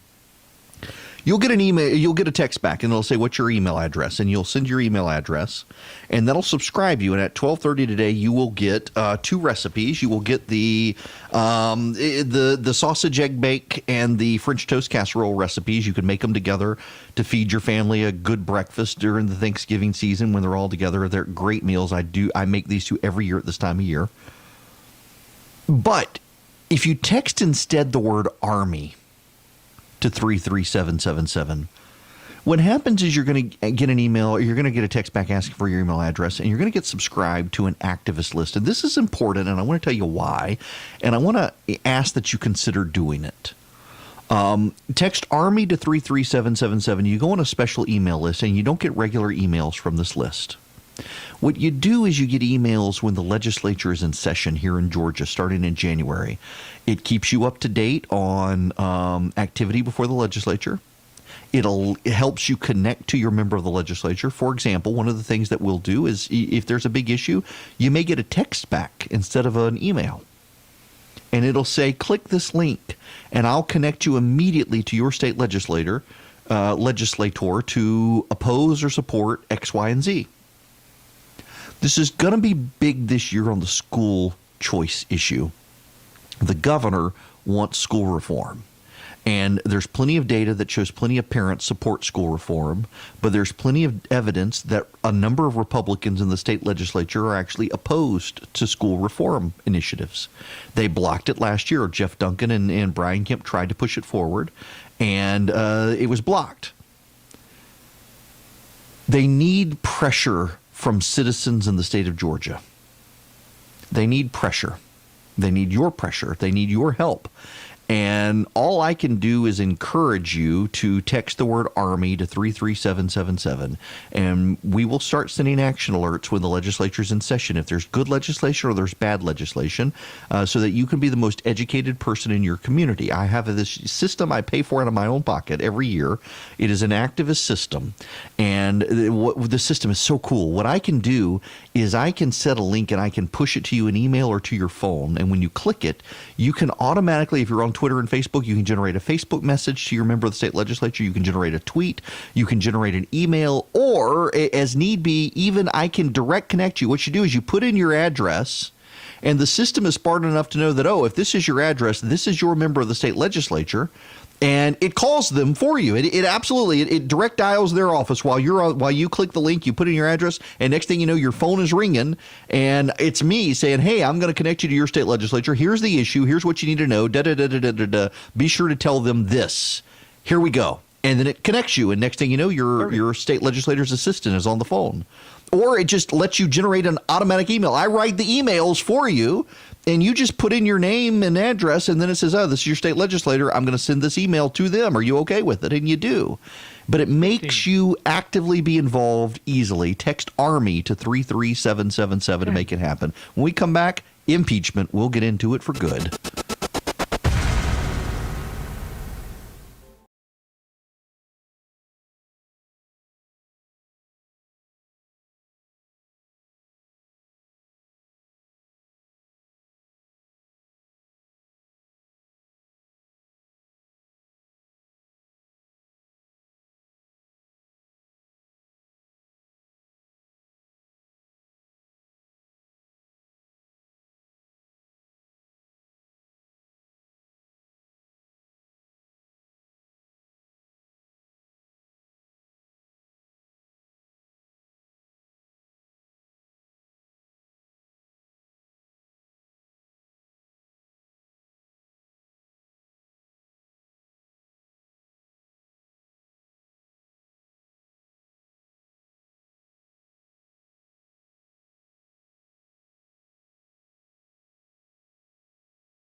Hello and welcome. It is Erick Erickson here, the Erick Erickson Show across the state of Georgia. The phone number, if you want to be a part of the program, 877-97-ERIC, 877-973-7425. This hour of the show is sponsored by First Liberty of Georgia. FirstLibertyGA.com is their website. If you're a small or a medium-sized business and you want to grow into a big business, sometimes you need access to capital, you need a loan. Banks are full of bureaucracy and a pain in the butt. First Liberty Georgia is a building and loan. They do not have a bank bureaucracy. The Frost family that runs them make their own decisions, lend their money, and they're wonderful to work with and dear friends and supporters of the show. If you're a business and you need access to capital, go to FirstLibertyGA.com. Make sure to tell them that I sent you so that they know you're coming from me. And thank you to First Liberty of Georgia for sponsoring the program this hour. House impeachment hearings, they are in recess right now. Yesterday, you had Volker and Vindman who testified. Volker, Vindman, and Morrison testified. Well, we got some problems with the way things are going for the Democrats. I want to play you a couple of clips. This from Dana Bash kind of encapsulates where the Democrats are with this. But this getting across things like the word bribery, and that was a political shift. We all heard Nancy Pelosi do it in her press conference last week. It was blatantly obvious that she used the word bribery intentionally because it packs more of a punch. It is more understandable for people because her goal is to penetrate public opinion. It has been. She's very open about that. And quid pro quo doesn't cut it. And that is a political aim. And, it is what it is. I mean, that is their goal. Yeah, it is what it is. That is their goal. It is a political thing. She's trying to shape public opinion. Public opinion has been drifting away from the Democrats on this issue. And frankly, I think Sondland may hurt the Republicans more than anyone else today with his testimony. Vindman, I don't think, did it. I mean, here again, Dana Bash on Vindman's testimony. And it was a very dramatic moment to set up the place that he's coming from. One more thing, I was surprised that Republicans didn't point out flatly that his very clear opinion was that what he saw and heard on the call, what he saw going on with regard to Ukraine was inappropriate. It is his opinion. It might be factually based. It might be based on the policy and traditions of the United States. But I was surprised the Republicans. It is his opinion. It is his opinion. I mean, we got the dynamics here with the media noting with Vindman. A lot of this was his opinion. Here's what Vindman said about the call. On July 10, 2019, Alexander Danylyuk, then Ukraine's national security advisor, visited Washington, D.C. for a meeting with National Security Advisor Bolton. Ambassadors Volker and Sondland, and Secretary Rick Perry also attended the meeting. I attended with Dr. Hill. We fully anticipated the Ukrainians would raise the issue of a meeting between the presidents. Ambassador Bolton cut the meeting short when Ambassador Sondland started to speak about the requirement that Ukraine deliver specific investigations in order to secure the meeting with President Trump. Following this meeting, there was a short debriefing during which Ambassador Sondland emphasized the importance of Ukraine delivering the investigations into the 2016 elections, the Bidens and Burisma. I stated to Ambassador Sondland that this was inappropriate and had nothing to do with national security. Dr. Hill also asserted his comments were improper. Following the meeting, Dr. Hill and I agreed to report the incident to NSC's lead counsel, Mr. John Eisenberg. On July 21st, 2019, President Zelensky won a parliamentary election in another landslide victory. The NSC proposed that President Trump call President Zelensky to congratulate him. On July 25th, 2019, the call occurred. I listened on the call in the Situation Room with White House colleagues. I was concerned by the call. What I heard was inappropriate, and I reported my concerns to Mr. Eisenberg. It is improper for the President of the United States to demand a foreign government investigate a U.S. citizen and a political opponent. Here's the problem with Vindman's testimony, and you'll note that the media and the Democrats made a very big deal of how credible he was, et cetera, et cetera, et cetera. But a lot of this was his opinion, as Dana Bash noted. A lot of this was his expressed disagreement with the president on the direction of how the president wanted to conduct foreign policy. And this is the thing that's come up over and over and over with people who have testified. is their biggest concern is not what the president said on the call, but the direction of the president's foreign policy. And though they and I may not like the direction of the president's foreign policy, and I don't when it comes to Ukraine, I think he needs to be more pro-Ukraine than he is. But he got elected and we didn't. He gets to set the foreign policy trajectory. I mean, listen to this part of Vindman's testimony. Colonel Vindman, in advance of this phone call, did you prepare talking points as you did for the April 21st call? Yes, I did. What were those talking points based upon?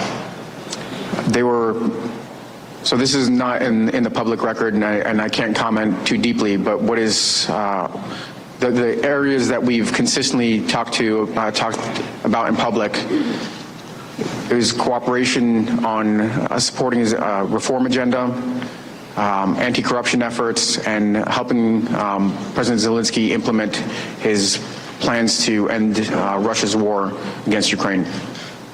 In other words, they're based on official U.S. policy? Correct. And is there a process to determine official U.S. policy? Yes, that is my job, is to coordinate U.S. policy. So throughout the preceding year that I've been on staff, I had undertaken an effort to make sure we had a cohesive, coherent U.S. policy. Yeah, except this is the problem. It may be his job to help coordinate policy, but the president is the ultimate decider of what that policy is, and it sounds very much like he didn't like it.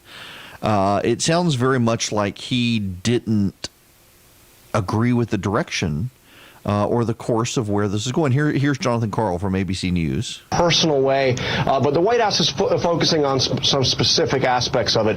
What Mary mentioned in terms of the transcript being accurate. Another important point is that this question of whether or not the transcript was inappropriately put on a super secure server to try to hide it. Vindman was asked about that, and he didn't see any problem with how the transcript was stored, and pointed out even when it was on that super secure server, he himself could get it. The clip got trimmed right there. But yes, he himself could get access to it, and he didn't see a problem with it. And this was part of the Democrats' case, is that they're trying to cover up the transcript. They put it in this super secret, super secure server so that people couldn't get access to it. And Vindman himself says that there really wasn't a big deal. But he wasn't the only person who testified.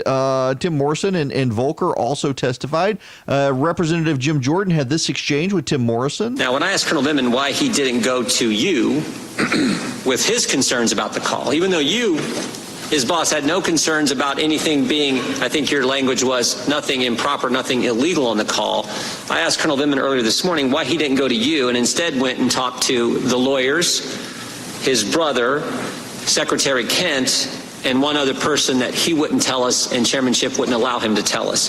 When I asked him why he did that, he indicated that the lawyers had instructed him to do that, and he tried to get a hold of you. Is that fair?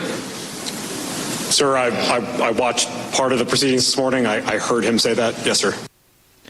Yeah, he didn't go to his direct report boss. Here's John Ratcliffe from Texas talking to Tim Morrison about all this. With respect to his concern about something improper, specifically, at no point did he come to you and say, I heard something that I thought was improper and was a crime.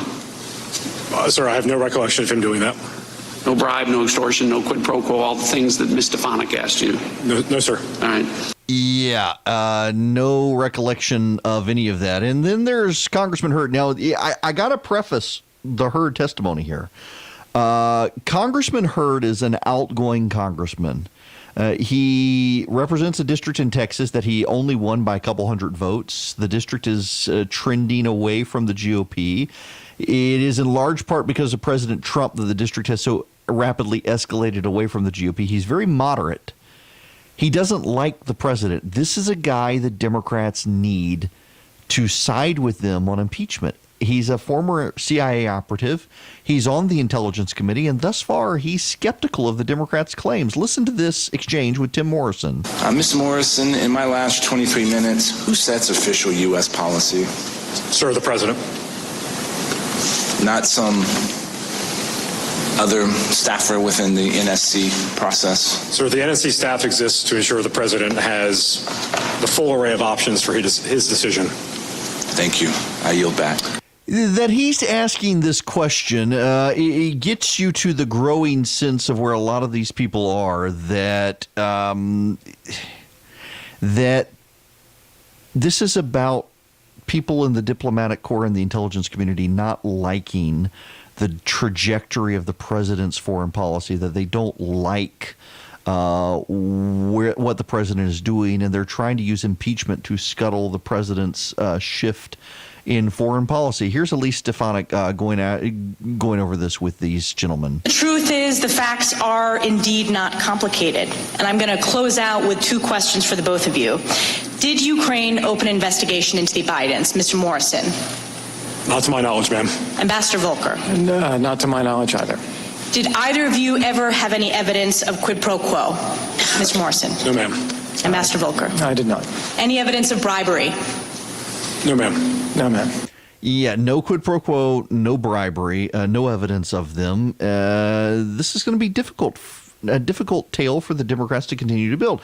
Sondland gives them some evidence today. Sondland saying there was a quid pro quo, but this contradicts Kurt Volker, who said this yesterday. Mr. Zeldin asked you in the deposition that in no way, shape, or form, in either readouts from the United States or Ukraine, did you receive any indication whatsoever for anything that resembled a quid pro quo. Is that correct? That's correct. And the same would go for this new allegation of bribery?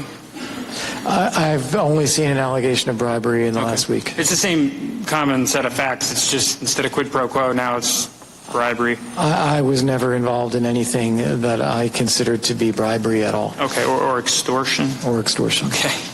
All right, I gotta look up who's asking the question. This is the Republican Counsel that's asking the question. Steve Castor, it was quid pro quo, but now it's bribery. Same set of facts, different word.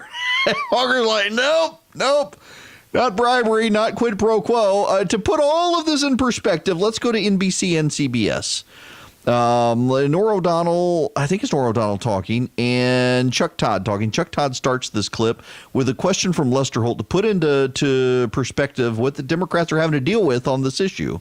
Has the case in many ways been made, and if so, what's this all about?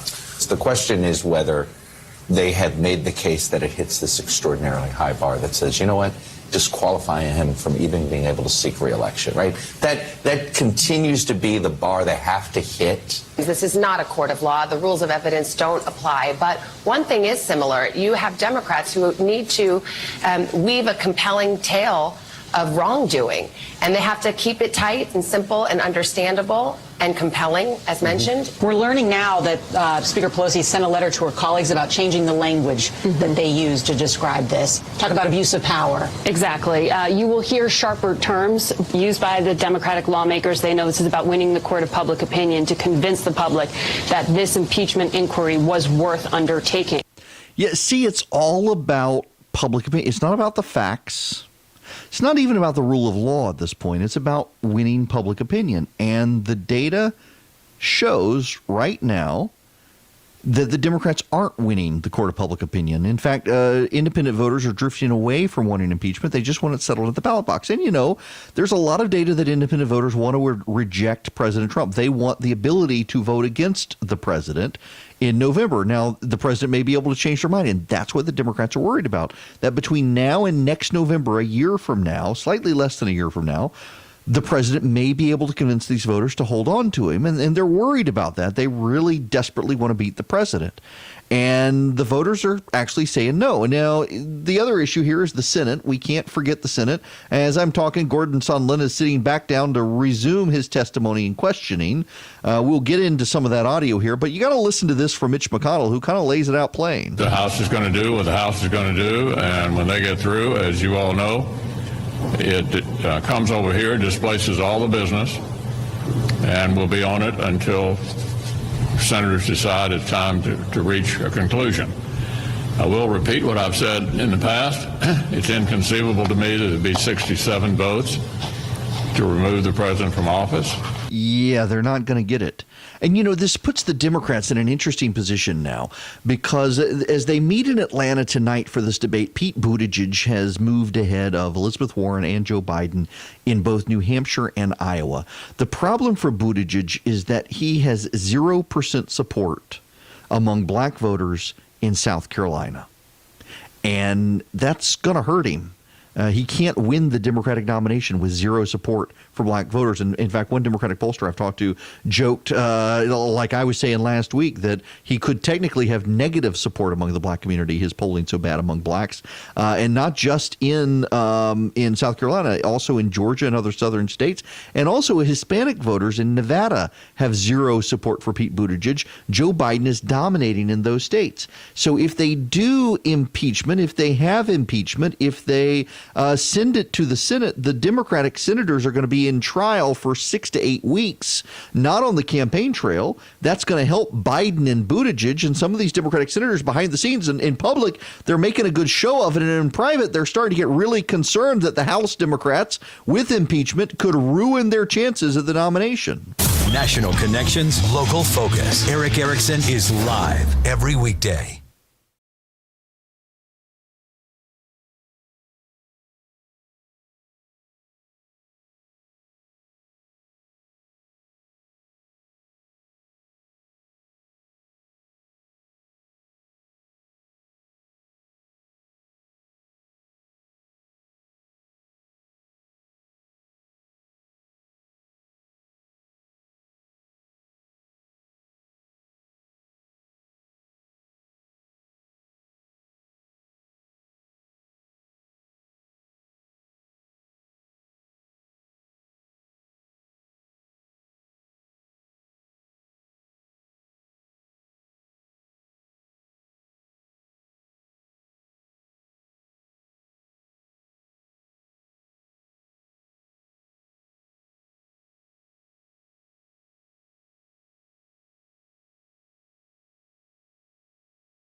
All right. Devin Nunes is questioning Gordon Sondland. I want to move on from impeachment when we come back at the bottom of the hour, but we might as well listen to some of this questioning here. We've heard Sondland talking. We might as well hear him being questioned. That President Trump is a Russian agent. They're out to get President Trump at the time. His personal attorney is then interested in trying to figure out, okay, who are these Ukrainians that are trying to get to my candidate? As those of us, the Republicans on this committee, who are also trying to get to the bottom of who were the sources in the Steele dossier that the Democrats had paid for. The House Republicans wanted to know that all through the spring and even the summer and even as of today, we'd still like to know. That's why we've subpoenaed the DNC operatives that they refused to subpoena. We sent a letter this morning. I doubt we'll see those subpoenas. We want to know exactly, get to the bottom of exactly who were these Democratic operatives that were dirtying up the Trump campaign in 2016. And they just can't get over that the president would send his personal attorney over there to try to get to the bottom of that. And Ambassador, you had very few dealings with Rudy Giuliani, a few text messages. A few text messages and a few phone calls. Right. So the whistleblower trying to put together here with their timeline, they seem to have a timeline problem because the whistleblower that only they know, who they won't subpoena, who clearly Mr. Vindman knows, who they blocked testimony yesterday from and would not allow Mr. Vindman to answer our questions. That whistleblower says on July 25th that there were all these promises being made. Yet I forget what they call it, the drug deal that the three amigos were cooking up seems to be their latest. You're part of the three amigos in the drug deal, Ambassador. Were you aware of any drug deal on July 25th when the phone call actually occurred? I don't know about any drug deal. Right. And did you know you were part of the three amigos? I am. I'm a proud part of the three amigos. And that's the same thing Ambassador Volker said yesterday. Because by the time the phone call that supposedly the whistleblower claims was the original quid pro quo, has now got down to, we're now a month later where you're involved and their quid pro quo has gotten down to, it's down to the low level of, well, they want a statement. And you didn't even know about anything to do with, on July 25th, you knew nothing about military aid being withheld. I knew military aid was withheld beginning, I believe, on July 18th when Ambassador Taylor told both of us that that was the case. But you don't know about, you were not on the July 25th call. I was not. Where the aid doesn't come up at all. Again, I just read the readout when everyone else did. Well, we've had everybody's testified that was on the July 25th call, that there was no aid discussed on the July 25th call. So then you're in the process, you have no idea that this is tied to Burisma or anybody else. You say you don't realize that until the end of August.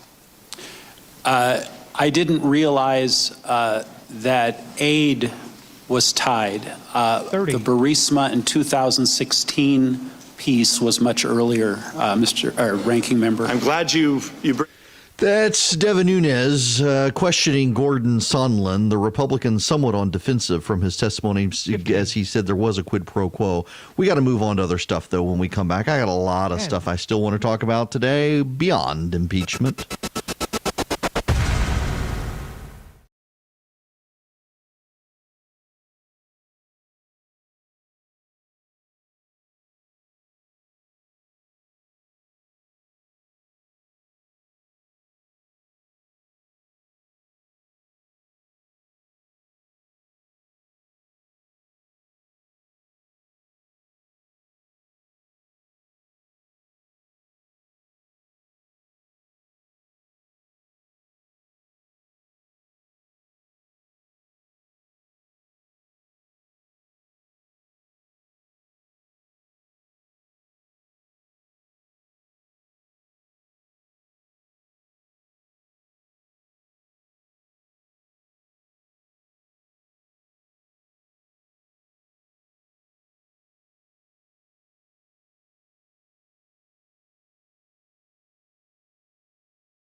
If you would like to call in and be a part of the show today, 877-97-ERIC. That's 877-973-7425 across the state of Georgia, around the nation and the world on Facebook Live, YouTube, and the like. But here to be a show in Georgia.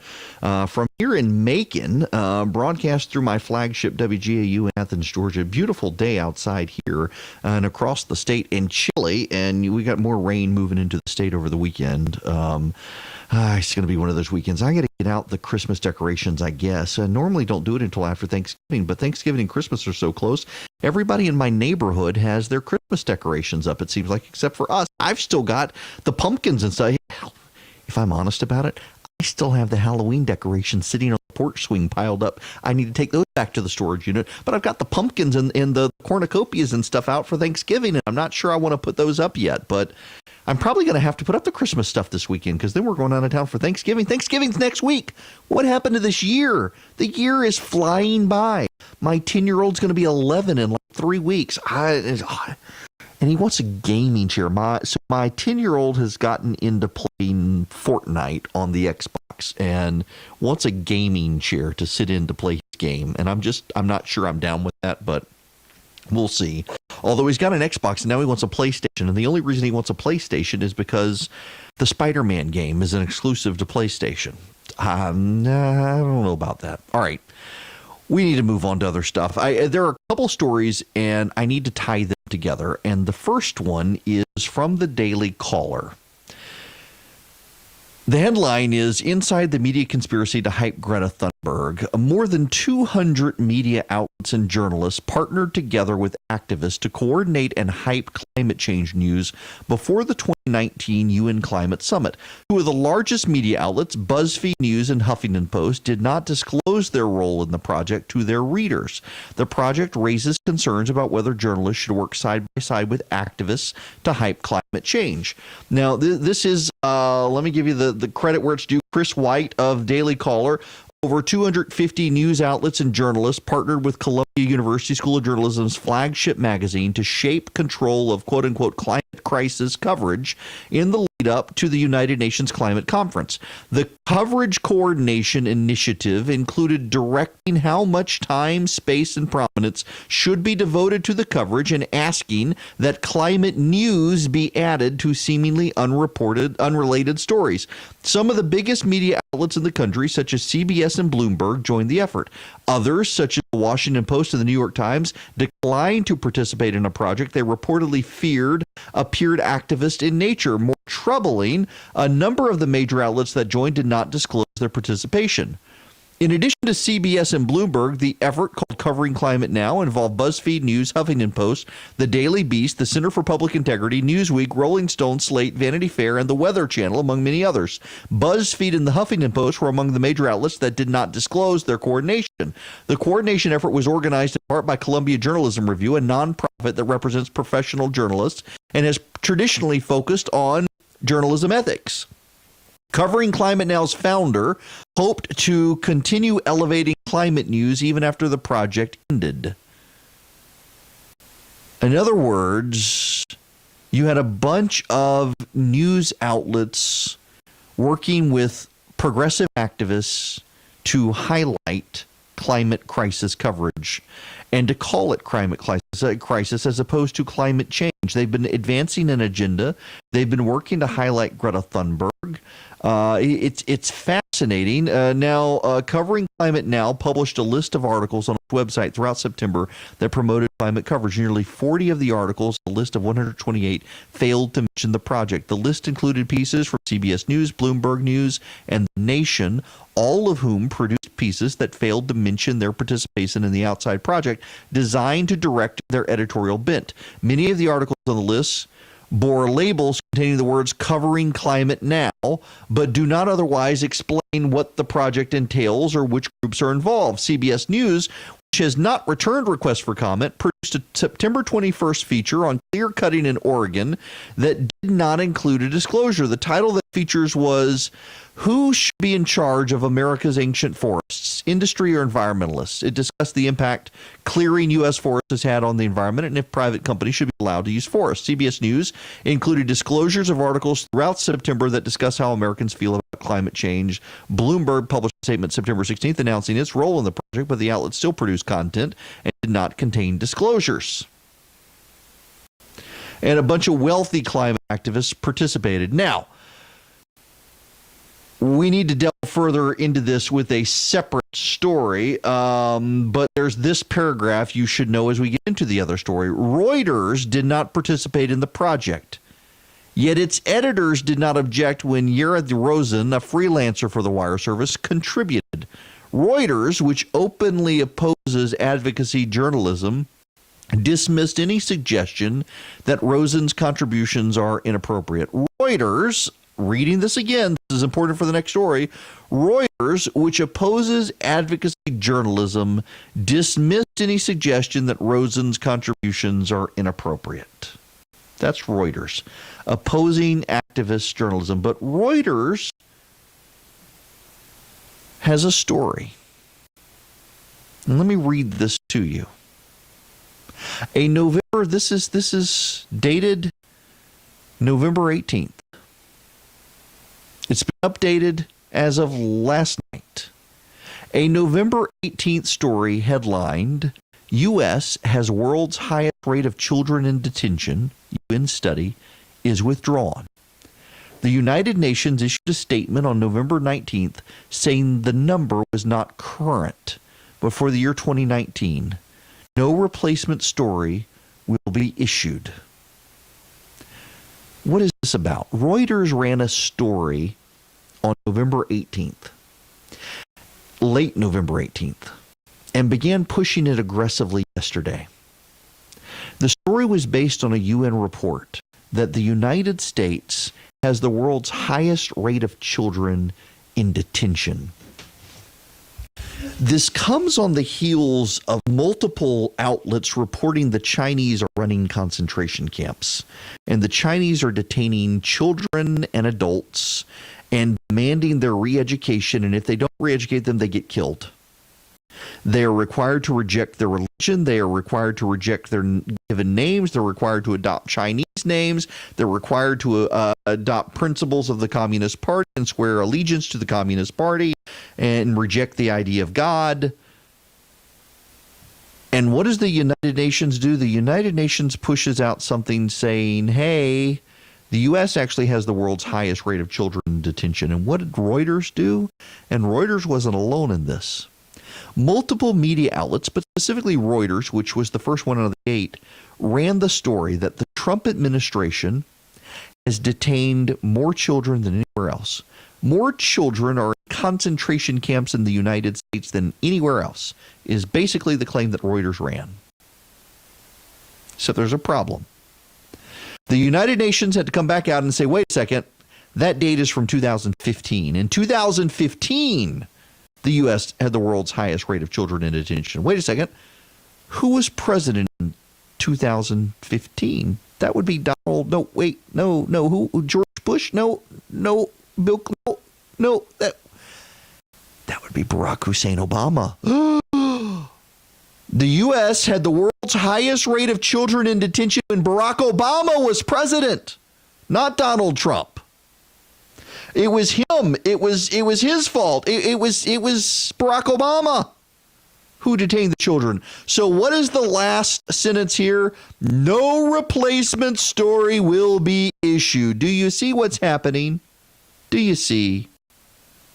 Reuters, which opposes activist journalism, wouldn't participate in the climate change stuff, but they were very happy to run a story that Donald Trump has detained more children than any other person, including the communist Chinese leader. And then when it turns out it wasn't Donald Trump, it was Barack Obama, Reuters says, sorry, wash our hands of this. We're not going to cover the story. Nope, pay no attention to it. Look the other way. No. They can't do a story pointing out that Barack Obama detained more children than any other country on the planet.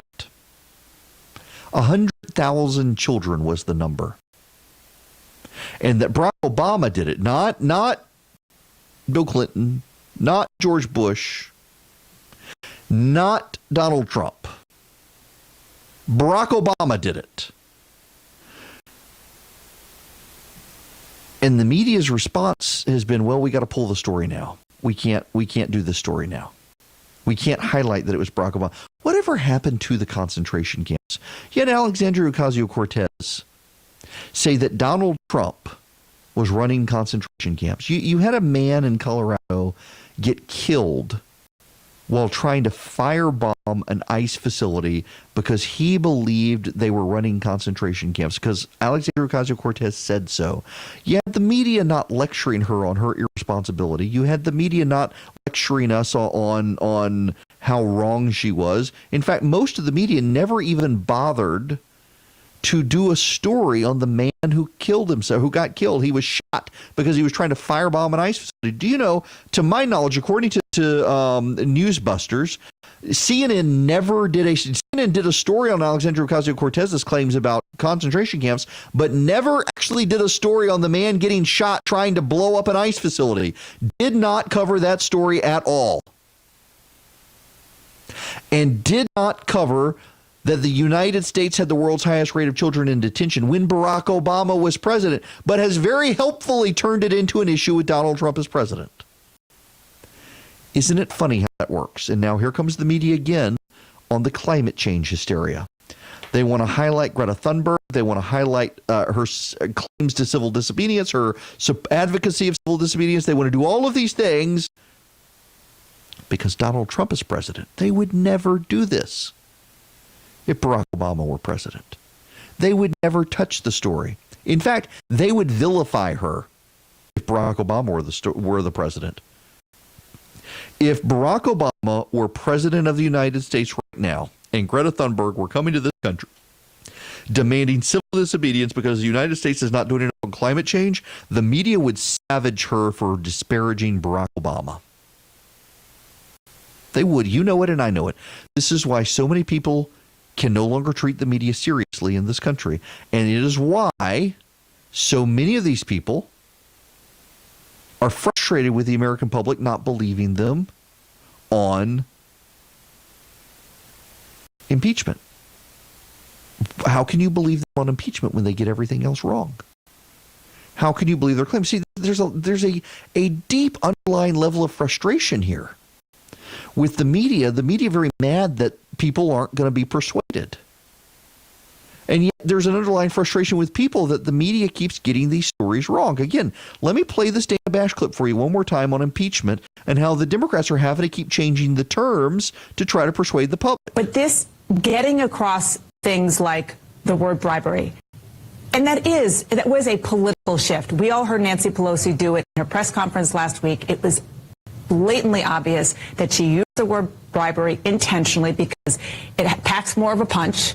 It is more understandable for people because her goal is to penetrate public opinion. It has been. She's very open about that. And quid pro quo doesn't cut it. And that is a political aim. And, it is what it is. I mean, that is their goal.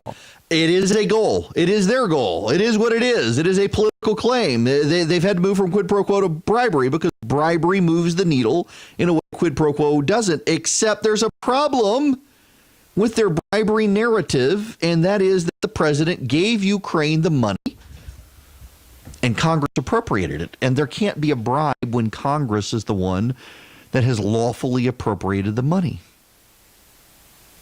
And they should understand this, but they don't, which is staggering to me that they don't get this. The Democrats don't get this, but they group the message on the president, and they're expecting the media to willfully run with it, just as they expected the media to run with a story about Donald Trump and detention facilities and children, just as they expected the media to run with climate change stories. It's all to get the president. It's all to go after the president. It's all to undermine the presidency, and more people are having none of it.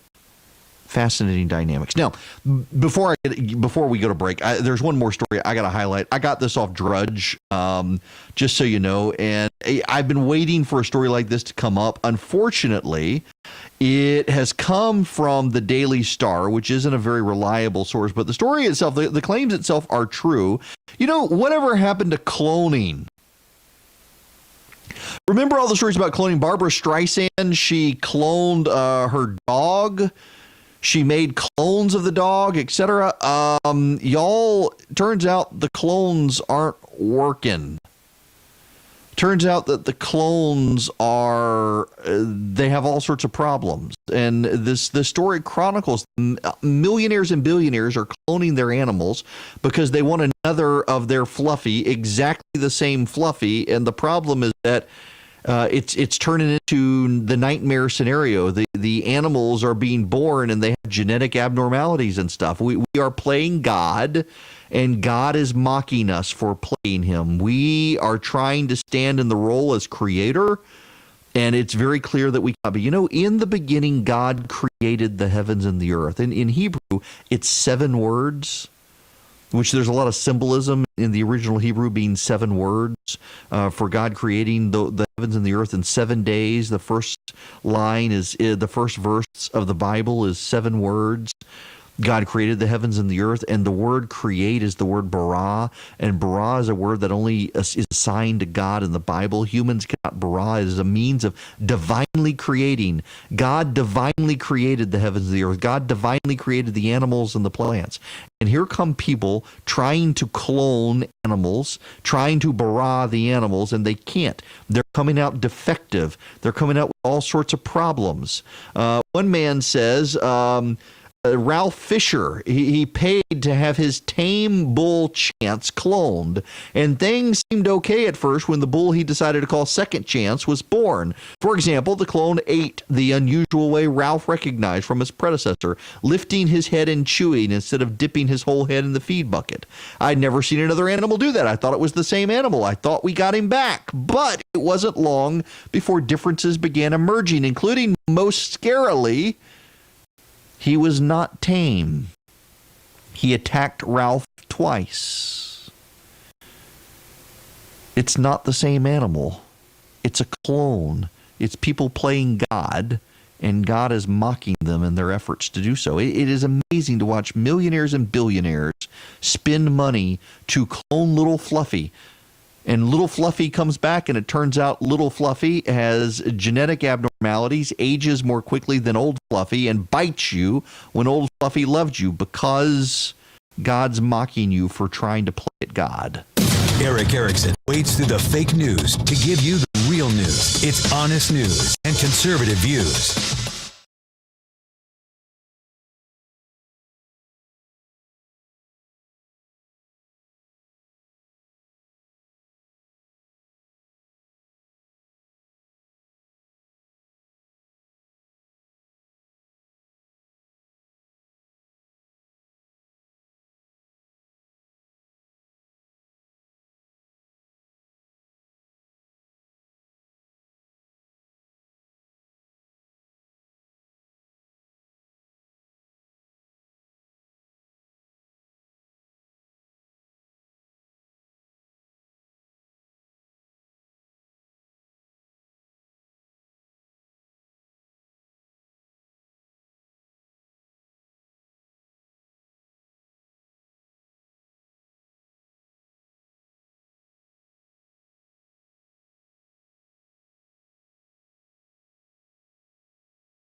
Have a radio show. Eric has a website too. Go to theresurgent.com for daily in-depth news and analysis. So I got to get back into the impeachment stuff because this just happened. This exchange between Gordon Sondland and the GOP's counsel. Did the president ever tell you personally about any preconditions for anything? No. Okay, so the president never told you about any preconditions for the aid to be released? No. The president never told you about any preconditions for a White House meeting? Personally, no. You said you didn't have your records or your documents from the State Department, but if you did, there wouldn't be any document or record that ties President Trump personally to any of this, correct? Boy, I don't want to speculate what would be on... Your documents or records? I don't recall anything like that. Okay. No. Good heavens. Okay. You testified Mr. Giuliani's requests for a quid pro quo for the White House meeting, and you indicated that you believe that he was evincing President Trump's interests, correct? My contact with Mr. Giuliani began, as I said, very late in the process, after August 1st, when I was first introduced to him by a text from Ambassador Volker. So we had already begun those discussions, I believe, with the Ukrainians prior to August 1st, so everything was being funneled through others, including Mr. Volker. Okay. But you testified that Mr. Giuliani was expressing the desires of the president, correct? That's our understanding, yes. But how did you know that? Who told you? Well, when the president says, talk to my personal attorney, and then Mr. Giuliani, as his personal attorney, makes certain requests or demands, we assume it's coming from the president. I'm not testifying that I heard the president tell Mr. Giuliani to tell us, so. That's where they're going to hang their hat on. They are making Rudy the fall guy. They are absolutely making Rudy the fall, and they've got to. And Sondland came into this thinking they're going to make him the fall guy, and he clearly wanted to go around it, clearly wanted to blow it up. I suspect you're going to see the GOP turn on Sondland pretty rapidly, given his testimony today. But what's really going to be a big deal is you're going to have Rudy Giuliani be the one who gets the blame. And honestly, he deserves to get the blame. The president of the United States would not be subject to impeachment right now, except for the fact that Rudy Giuliani believed a bunch of blue-haired conspiracy theorists who went on overnight shows on Fox News and sold him a bill of goods. Is there legitimacy to the claim that Ukraine tried to help Hillary Clinton? Absolutely there is. Did they actually help her? Well, hell, she didn't get elected, did she?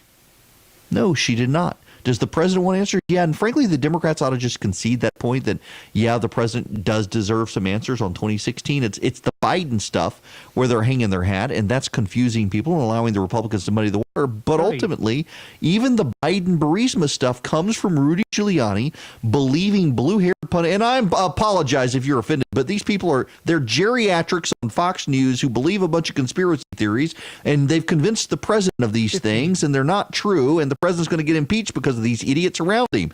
Rudy Giuliani should be the fall guy for this, and the president should not be impeached.